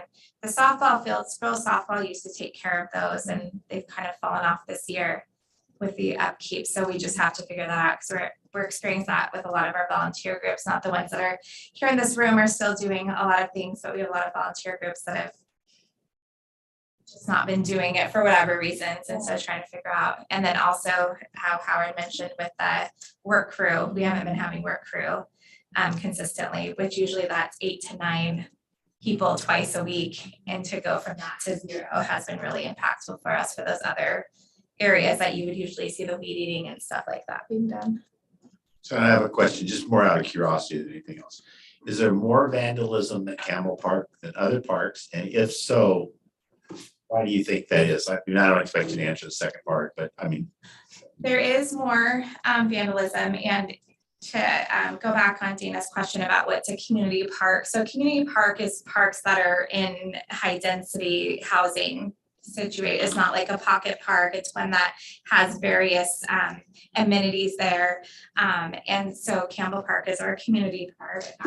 I think because of where it's located, it is very easily accessible from all different directions. And I think there's some buildings there that people can hide behind and such. We've eliminated the front barriers at the bathrooms. I don't know if you noticed that, but we took those off because they were getting kicked in like every other day, and it's really, it wasn't something we had to have. There's a few outbuildings there that are used for some storage things, but we've been talking about eliminating those just because a lot of times when you have a bunch of different outbuildings, it just causes places for kids to hide, and they know when the police are going to show up and when parks, and we try different times too, but they'll have somebody outside and they'll just let them know that they're there. The folks that live around there have been trying to help us with catching things, so we just make police reports every time, and sometimes they're caught because they'll go somewhere that does have security or caught in the act and they'll have to pay for it. I did walk the premises, gosh, I want to say it was last week, maybe the week before, with a camera company that we're waiting to hear a quote from. One of our challenges there is just Wi-Fi. And that's with a lot of the parks that don't have the Wi-Fi capabilities that are needed. Because the parks, I mean, I don't go to Campbell Park. I'm gonna go there, I think, this week. Yeah. The parks I go to, I don't see a lot of vandalism, it seems like. Yeah, and a lot of times the park staff take care of it because they go frequent all the parks first thing in the morning, so they'll take care of it before there's even a report. Usually a lot of people don't know about what's happening. But there's some that, like on the play structure, that we just can't get off no matter what we've tried to use to get it off, whatever. Well, I just wanted to give a compliment to Tori. Yeah. For his online video that he did. Oh, I think yeah. He's done really well. Yeah, The we second, have a great, I mean, we have 3 full-time staff over there that are just working there. And we've had a lot of events lately too that they've had to pull resources for. So I feel like this year, you know, we've been getting back from everything COVID and with the rain and stuff has been a huge challenge. And a lot of those dead trees out at Campbell Park, we just can't get to. We try to put machinery out there and it sinks down inside the grass and stuff. And so PUD has been helping us with a lot of the tree trimming, but they just can't get their machinery into there. So we got to find a really dry time, which will be August most likely. And they'll come do a lot of the tree trimming then. one other question, but it's about Walnut Tree. Yeah. They've got a lock on the water there, so I can't water any flowers that are planted or anything. Who do I contact for that? I don't know, but I'll find out. Okay. I'm sure it's Tori, but I didn't know there was a lock there, I so. don't even know how to get a hold of Tori, Okay. so it'd be nice to get that. So hopefully you get a key. We've got a water spigot over at Mount Hill that I have a key to, and so hopefully they can. Yeah, a lot of times they'll throw a key on there. Well, I'm not sure if it'd be the same key. I'm not sure if it. And a combo. When Thad was there, I had to call and ask them to come over, but I mean, they're not always available. Yeah, You so know, if we'll I probably could throw a have- combo on there and just give you the combo for it, but I'll check with Okay. Tori. Yeah, Great, I'll figure that out. great, thank you. Yeah, so Campbell Park is very near and dear to my heart because my kids, we always went there, and especially when they did like the free lunch program and stuff. So it might seem like it needs a lot of, which it does. But there is things happening with it, like the basketball courts. The area that you're talking about with the nature park is that park that's kind of dug up in the side, but we ran into the same issue with the rain where we couldn't get machinery in there. And so they have a plan, Public Works will be going in and finishing that project, and it will have a lot of native plants that you don't have to do a lot of care for, and it will be like a storm rainwater type of cool thing once we're able to get in there. And then the parking has been increased over there. We have put 2 benches of the Lions Club donated over there recently. I don't know if you saw those, but I think last week they put those over there.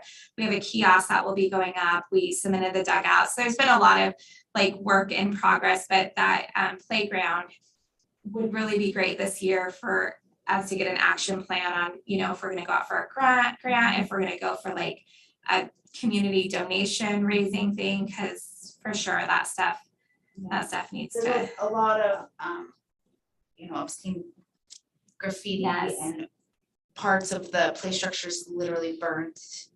Yeah. And significantly damaged, and it's been like that for a long period of time. I would love to just pull the stuff out of there until we get new stuff. I mean, that would be my suggestion is we pull, and I know that's gonna be hard for a lot of, but you know, with the, it's. And that's why I Yeah. included the concepts of like the butterfly gardens and the other community gardens, because in areas with a lot of, there's apartment complexes nearby, and these people are you know, and in smaller, you know, that they probably don't have grassy areas that they themselves can garden in. But in communities where they put in public garden boxes in areas that have concentrated apartment complex, the community then has an area that is, you know, they have ownership over that. They put time and energy into it and they give it time and respect. And, you know, it helps beautify the whole area, helps the community own the park. And I think those would be relatively feasible things that can be done. That's, easy to you know, do. easy to do in the meantime while we wait for other things even, because like with the urban trail, I'm all about doing what we can now while we work towards the other bigger projects. And there's been a lot of great changes at Campbell Park over the last several years, but that back area is a concern. Thank you, Dana. That was a great report. Thank you. Okay, next we have McCormick Japanese Gardens. I don't have a lot to mention. I'll just keep it short, but Jerry kind of prompted this conversation. So at Citizens Day the other day, I think we made 2 separate trips over there. Scott walked over there with us and then also Dana, just to take a look at the Japanese gardens and give you an idea of where it's at and what it looks like in its current state. I would say it's probably been at least a decade since that has been maintained. I know 20 years ago when I graduated high school, I know it still looked halfway decent because I had some senior photos taken in front of it. So I didn't know what it was at the time, but I remember it looked nice then. But just right now, you would look at it, probably not even know it was ever anything. It's so overgrown, mostly with blackberries. It's going to be a big project to revitalize that and make it look nice again. There are still some plants in there that you can tell that are old, some Japanese maples that have been there a long time, some rhododendrons and other things that you can see flowering there beneath the blackberries. So it's going to be a big project to tear that all out and revitalize it, but I'm excited to maybe just take it little piece by piece and get it started. I was thinking it might be nice to create a friends group there, maybe combine the Japanese gardens and the Veterans Plaza, Friends of the McCormick Park Veterans Plaza and Japanese Gardens, something like that, just to make sure that area is getting some attention. But I sent some feelers out, some emails to different groups that have Japanese gardens. One was at a park in Gresham. I didn't hear back from them. I haven't seen it, but Longview around Lake Sacagawea has a dedicated Japanese garden area. So there are other parks around that have Japanese gardens, but I also emailed the Portland Japanese Gardens. I've been there several times, and if you've been there, you know it's a very beautiful and very nice place. Yeah, by the zoo. And just said, we're looking at revitalizing this area that was once a Japanese garden, and curious if you have any resources or any advice. And a couple days later, I got an email back from Hugo Tori is his name. He's the head curator of the Japanese gardens. And he said, I would love to help you redesign and revitalize that area. So yeah, so I was excited about that. I don't know what that means, if he's gonna do it free of charge or if, I don't know. We still have a lot to talk about, but I was glad to see that there was some interest there and that he said he would love to know more about it, to know its history and to know, see what it looked like in its prime. But unfortunately, I haven't been able to find one picture of the thing when it looked really nice. So I know somebody out there has to have one. But so there is interest there, and I would love to, like I say, love to get it going and maybe get some work parties set up and at least start working on the close end, closest to the Veterans Wall, and maybe start working back towards the creek. But just a quick update to let you know it's been on my mind. So That sounds great. Brandon, the lady that you said lives in Columbia City that had photos. yeah, I actually just talked to her this week, and who Jerry is talking about, her name is Nell Harrison. She's, I believe, 95. Is that right, Lynn? Yeah. She has been involved with the St. Helens Garden Club for many, many years and has scrapbooks relating to various garden club activities. So I just went to meet with her this week and looked through a lot of her scrapbooks and borrowed a couple of them. And she had photos of various things around town that they helped with, but nothing relating to the Japanese gardens, unfortunately. So You asked Jim.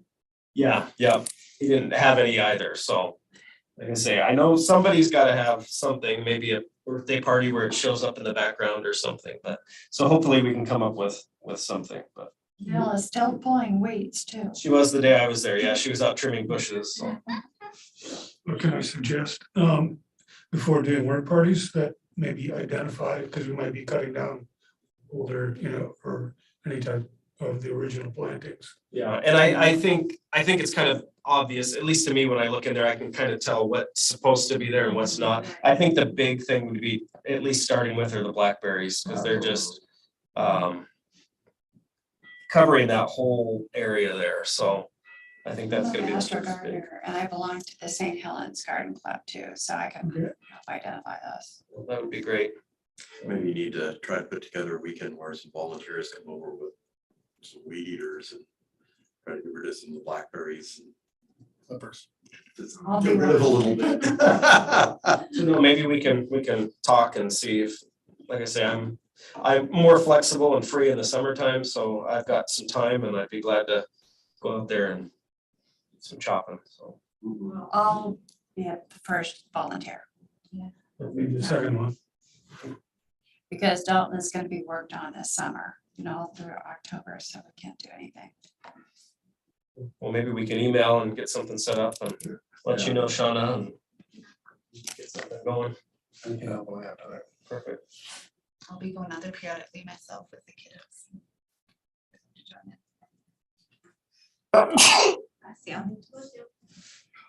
Okay, so now we're going to old business.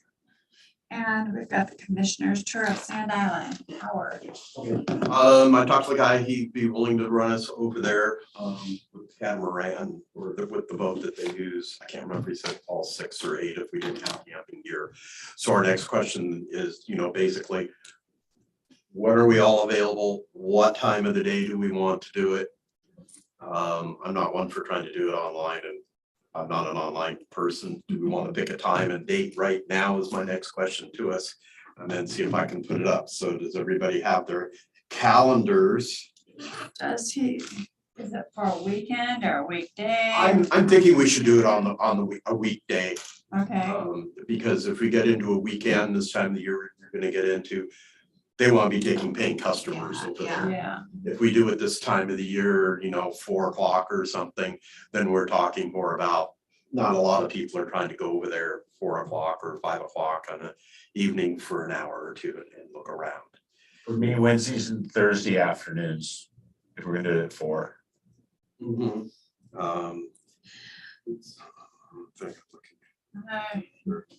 I deliver Meals on Wheels on Wednesdays, and I'm usually done by 1. Because I'm thinking more would be like a 4 o'clock thing or something, because most of us can Okay. usually squeeze this meeting in, so with, Now, I happen to be free Wednesday, the 20th. of this month. Yeah, I'm never free on Wednesdays. I am also free that day, no game. I don't think I could put it together quite that quick. That's a fair going on, and we're volunteering, so. Okay, well, anything after the 22nd, I'm free because that's our last game. I think I'd much rather say, let's try to do it in the beginning of August. And you said Thursdays you're also free? And at this time, I'm pretty much, That sounds good. Because I could do Thursday the 4th, but maybe at like 5 PM. Is that too late? I'm not sure how late they run. Well, People out. they can make an exception. That's what I was gonna say, if we have people Because- from our commission, Yeah. because too, we have to. I might be able to get out a little bit early that day. Actually, I could probably be done with her by 4. What day was it? I work right here. And Crystal King came up to me at the Citizens Day in the Park, and she'd like to go over to Sand Island, but it was hard for her to get over there. And I says, I'll let you know when we're going over, and I'll invite her, because she wants to take photos of that. She's trying to take photos and videos of the parks. Okay. So let's tentatively be saying August the 4th. Can Yeah. people, does that fit into it, which would be a Thursday? Yeah. 5 or 4 or 4:30? Be in between everything. Yeah, 4:30? Okay. Say what, 4:30 to 6? And where? Gives us an hour and a half. And I'll call the guy back and verify that and then get back to Lynn and we'll get an email out to say that it's on and where to meet, that type of thing, if that would work for you guys.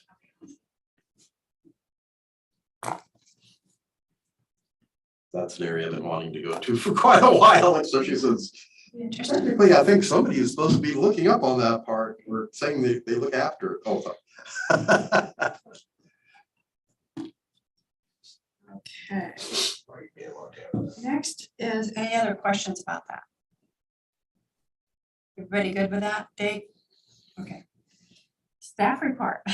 Well, first, I want to say thank you to everyone. The work that you all do does not go unnoticed, and it's so appreciated and so needed for our city. And I'm excited for some work parties at some other parks as well. And I know that Japanese garden is really cool. And I only found out about it when I was doing an event over there, and one of the kids went and said, "Oh, you want to come see my clubhouse?" And I went over there and like, what is this place? So really cool, Brandon. So I'm excited. Used to be my castle when I was a kid. Right? Yeah. So I think a lot of kids, and I think by tugging at those heartstrings with folks, maybe we can get them to come work on it, because people probably have special memories.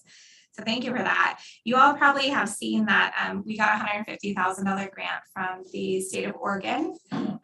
It is for enrichment programs for ages K through 12th grade or newly graduated seniors. So we're busy putting that into use. We've hired a lot of staff, a lot of high school staff from St. Helens High School, which is exciting.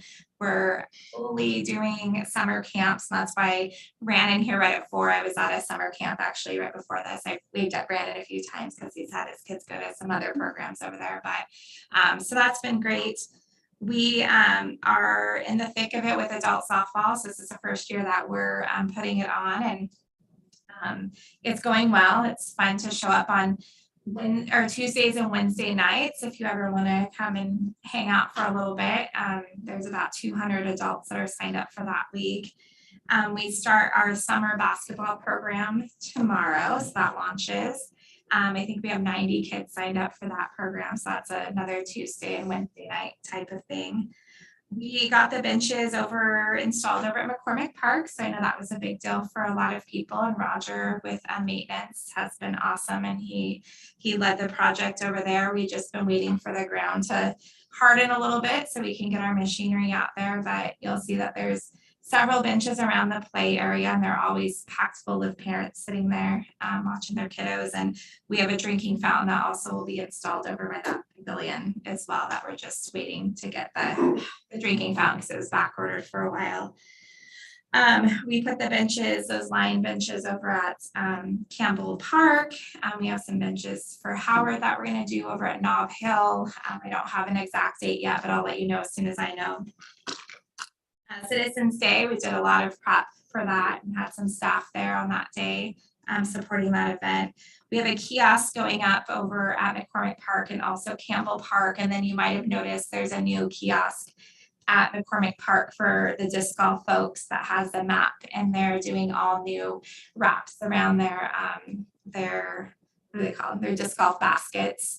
And we're looking at helping them replace the benches that are out there because they're getting old and worn, and working with, it's Kathy, right? Kathy from the Lions Club on maybe utilizing some of the benches there. So that will be great. 4th of July. So we prepped the areas, the plaza and the Columbia View for the 4th of July events. Movie nights in the park will start up again, and those are going to be on Friday nights over at Columbia View Park. And we have several sponsors as well as different people leading activities. So we're really excited to get that going. I think it's going to be a huge turnout because pretty much every event we've been putting on has just been bustling at the seams. So I don't expect that to be different. We also got a $15,000 grant from the Northwest ESD Early Learning, and that's to help support our early learning programs that we have. So like our Parent and Me classes, our parent cafes that we're having, open play. We're doing a Playground Pals over on Fridays. I was contacted from the Blazers yesterday, and they're going to be cruising through St. Helens in September, and I'll have more information for that, but they're going to set up a basketball court have some Blazer dancers and some other entertainment people in the Blazer Foundation and be doing something cool with the city with that. So we have several different partnerships. One of the ones that I think I'm the proudest of is Griffin's Place, and that's supporting people 14 and over with developmental and intellectual disabilities, have different programming. So we have a pretty big fall schedule coming out, partnering with them. So I've really been trying to utilize the money that we've gotten for the grants to help put it into other entities, to other nonprofits, hiring local students, using local resources, and just really pumping it back into St. Helens. And also, they're the experts a lot of times on these things where we're not, but we can provide the space, maybe the admin part of it. As some of you might have seen, Erin got a different position, so she's going to be leaving the city tomorrow. Actually, is her last day, and so we do have an opening for an admin position. So if you know anybody, send them my way. We have quite a few applicants. I just have to sit down and go through them all. So yeah, we've just been busy doing this stuff. It's Parks and Recreation Month, so we're showcasing the different things that we do that people don't know that parks are in charge of, and just trying to, this year we just got the one summer help worker, where usually we get 4 or 5, and then also with the work crew being down, so just trying to stay on top of the things that we need to stay on top of, and then adding in the special projects as we can. Public Works has been a great support for us when we need extra hands, but they also are super busy doing stuff too, and I know we all are as well. But Jerry, there's a couple of grants that are coming up, one in September through the Oregon Department of Parks and Recreation that might be a good fit for the, I need to look at it a little bit more. There's some webinars. I'll send them out to you all too, and you guys can jump on the webinars and just see too. Great. Yeah, yeah, and then we'll keep looking. One of the big projects, so it slows down a little bit for us in the fall and winter, of course. And one of mine and Tori's big plans this fall and winter, which we'll be asking you all to help support this, is doing some CIP plans for the park spaces, not a whole new master plan, but really looking at those things like how Dana reported on, and seeing what things are the very high value things that we need to do now, and the things that we could wait on, or the things that we want more community feedback and that sort of thing. But it will give us a really good sense of the things that need to happen. And you know, with other things too, like the tree trimming, like that sort of thing, those are things that haven't necessarily been put on a schedule, and that's something that I really want to get honed in on, so we know, you know, this in 3 years from now, this is what's coming up. I think a lot of times parks has been the here and now, but I also want to make sure we're planning for the future, so when budget things come up, grant opportunities, volunteer groups and stuff, we have a better idea of what that looks like. So that will be more of a fall and winter, because we're kind of in the thick of the summer stuff, which is really busy for Parks and Rec. So are we able to look for grants ourselves? I know that I was looking at a grant for Dalton. So we could get some more lumber and some, you know, maybe get a boardwalk, and we want to, you know, bird blind, that kind of stuff. So as we see it, or as I find some, can we, you know, I thought, okay, she needs some money for Campbell. Yeah. So can we do that? Yeah, you can. And let me just double check everything. But I know, for instance, like with Howard, they got a grant through the Garden Club that they applied for, but we just were the fiscal agent for it. So let me just verify that, just to make sure I'm saying the right thing. But I'll send out some information once I find out, because you know, it is helpful, especially for the littler ones, if other people are applying for them. And not to say that your time's not valuable too, but honestly, if it's, you know, 500 or less, the amount of reporting and stuff sometimes takes more in resources than actual what the grants is. So just making sure that we're being conscious of that too. And I love applying for grants. Like, it's something that I really found to be something I love especially during COVID and things shutting down and stuff, but I don't have capacity to apply for all of them, but I definitely have some on my radar that I'm looking at. And right now for recreation, my biggest thing is get grant funding for our after school program, because we need a little bit of additional support. And then the other grant thing is the urban trail right now. Those are the two things on my radar, and then playground equipment for Campbell. So those are like my three main focuses that I'm working on right now. So Shauna, where is the basketball? Where's that? The recreation for the basketball, where's that held at? So we're holding it over at the middle school, the St. Helens Middle School.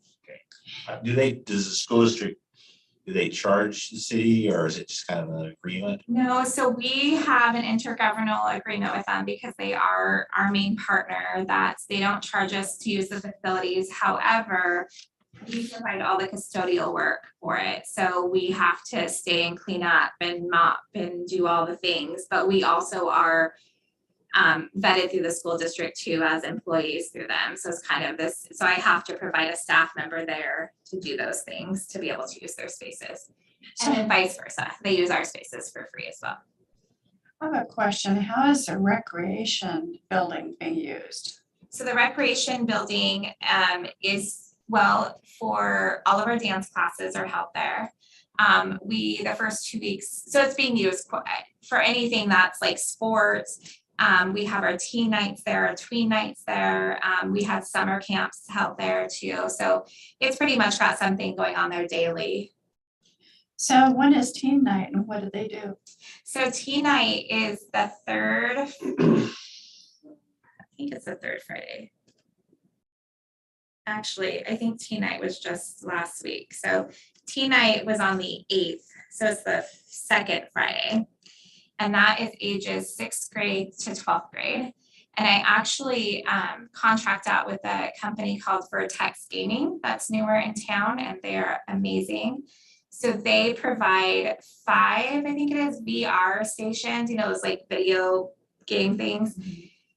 But they also provide like giant Jenga, board games, old like Atari games, like all these different things. So it's fun because we get the kids there with the video games because that's what they're into. But then you see them and their next thing, they're playing ping pong and air hockey and things like that. So it's a 2-hour-long thing. It's $13. They get snacks, gets cared for while they're there. Like there's staff there that are making sure they're making good decisions and stuff. And yeah.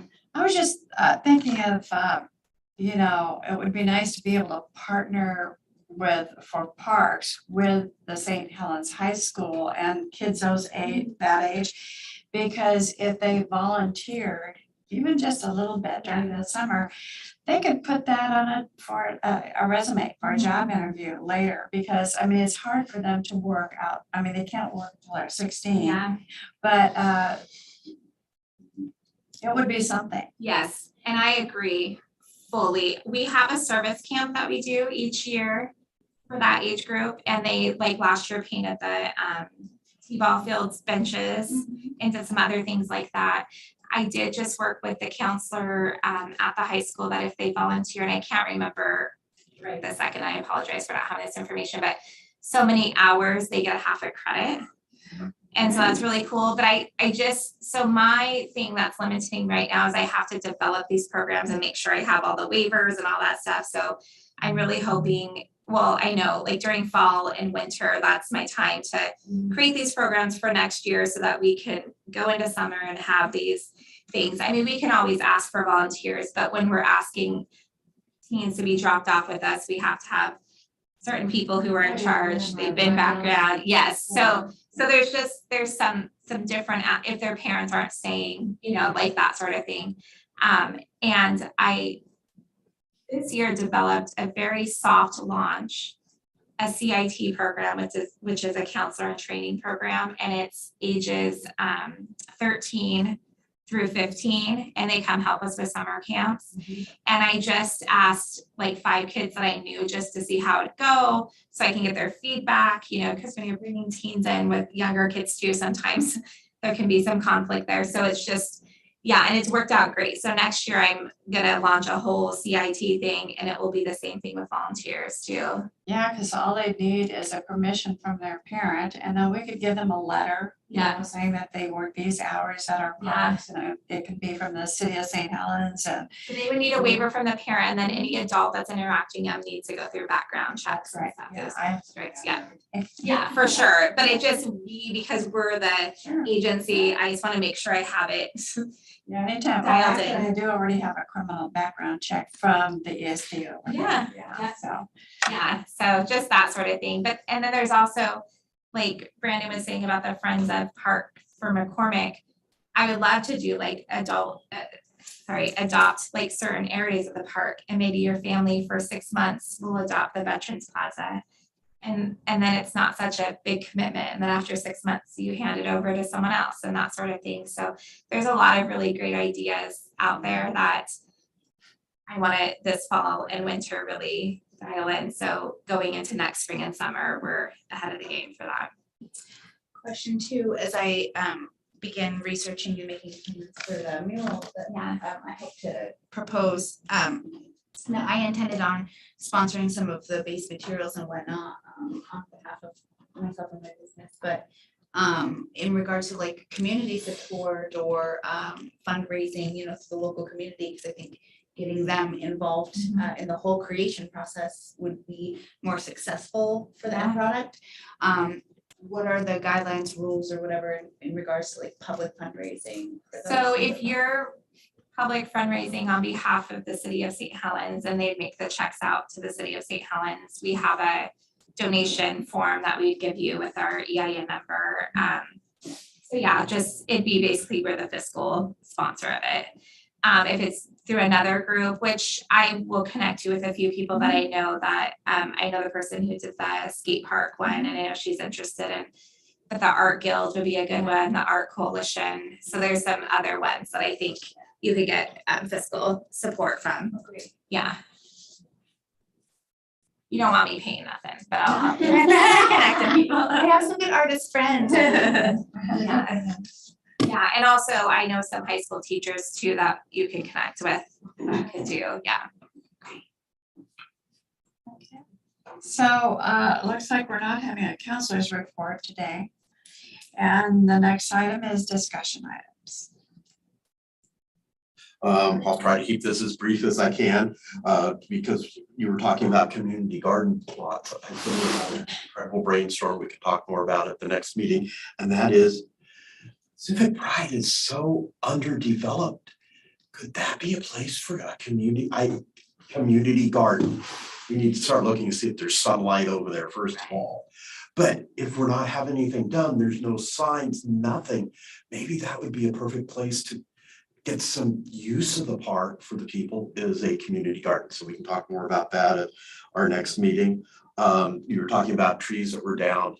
If we ever see a widowmaker, those are the ones, something that's leaning into another tree, because I noticed one time at McCormick Park, when they were doing the disc golf course, everybody walks around with a hat like this and we don't look up. And that's very important for us being in our parks, for us to look up once in a while to look for those trees that are leaning into another one. Snags are great for the environment, wildlife. The other one that I want to mention real quickly is that me and Caroline tallied our, we do it twice a year, the volunteer work hours that we've done. And regular volunteer time in Nob Hill was 72 hours that basically were what me and Caroline put in the last 6 months. The spring work party had 59 hours that was donated to the spring work party. And then the Fifth Street Row had at least 25 hours from me. And I don't know how many Emily had for her fall or the spring work party in there. So there's probably another 40 or 50 there. But we've given to the Fifth Street Row Trail and Nob Hill probably between 160 and 200 hours have been donated in the last 6 months to those two areas, you know. And now we're starting to talk about trying to water along the Fifth Street Row, which could be rather interesting because it's almost, some parts are 400 to 500 feet from the water tap. But with all our new plantings that we put in there, a lot of our native plants for the first year or so do need to have supplemental water for the first year, you know. know, so pay attention there. We may have to ask for volunteers to help start dragging hose because water and hoses gets very heavy. I think I can leave everything till next time. Since we're running late. I just want to say something about your idea about Civic Park. Uh-huh. There's 3 sides of it that are already there, that you could wall off the 4th for the community garden. Mhm. And then there's also a flat slab that you could put a garden shed on. Mhm. And obviously there's water there, there's a pool. Yeah, right, there's easy access to height. I was just thinking there'd just be a quick, easy way to get some attention to that park, you know, so, you know, get somebody to donate some dirt and, you know, we can start doing something. So if anybody's listening out there would care to help us get a community garden going possibly, talk to the Parks Commission. I think that's something, Brandon, you brought up as well, didn't you? Some ideas for, The senior center. I mean, Yeah. It's not a community one though. Because it's right there on the senior side. and It's then- not, it's their If you have a cleanup, food base. that, if I'm not doing anything, like Sarah, you haven't helped my daughter in her kitchen, but you know, if I'm free, I'll do it. Yeah, we'll I get, try to stay busy. we'll get a couple dates set aside, just figure it out. Even though I should. Not for civic more pride time or- to come over with the For brush the- cutter. Yeah, Japanese. Japanese garden. For you guys. Very well too. Yeah, I'd like to see that. The Japanese garden, I think that could be, that has a lot of There's potential. a lot of. Oh, that's the last one I scheduled right there. Yeah, we're getting. Are there any other discussion items? I just wanted to clarify before I move forward and start putting energy there. Does anybody here have any further questions or uh, concerns about me moving forward on a mural project for Campbell Park? Okay, did you want us to make a motion? I don't know, do I have to? We need a motion. Am I supposed to? Let's make a motion. I would like to make a motion to move forward on planning and ultimately request from the city to place murals on the bathroom and concession stand buildings at Campbell Park. Second it. Oh, you seconded it. All right. So the motion has been moved and seconded and approved. Oh, no, it hasn't been. approved. Sure it has. Mine. So all those that approve. And all those opposed. Okay, the motion has been approved. Go forward. That's great. So if there's no other discussion items, the meeting is adjourned. I have a question for you. Yes. Yeah, it's all that. Meals, something else? Work on Dalton Lake. I'm certain to. Emergency response, and I'm on the Valley Park Imagination Library.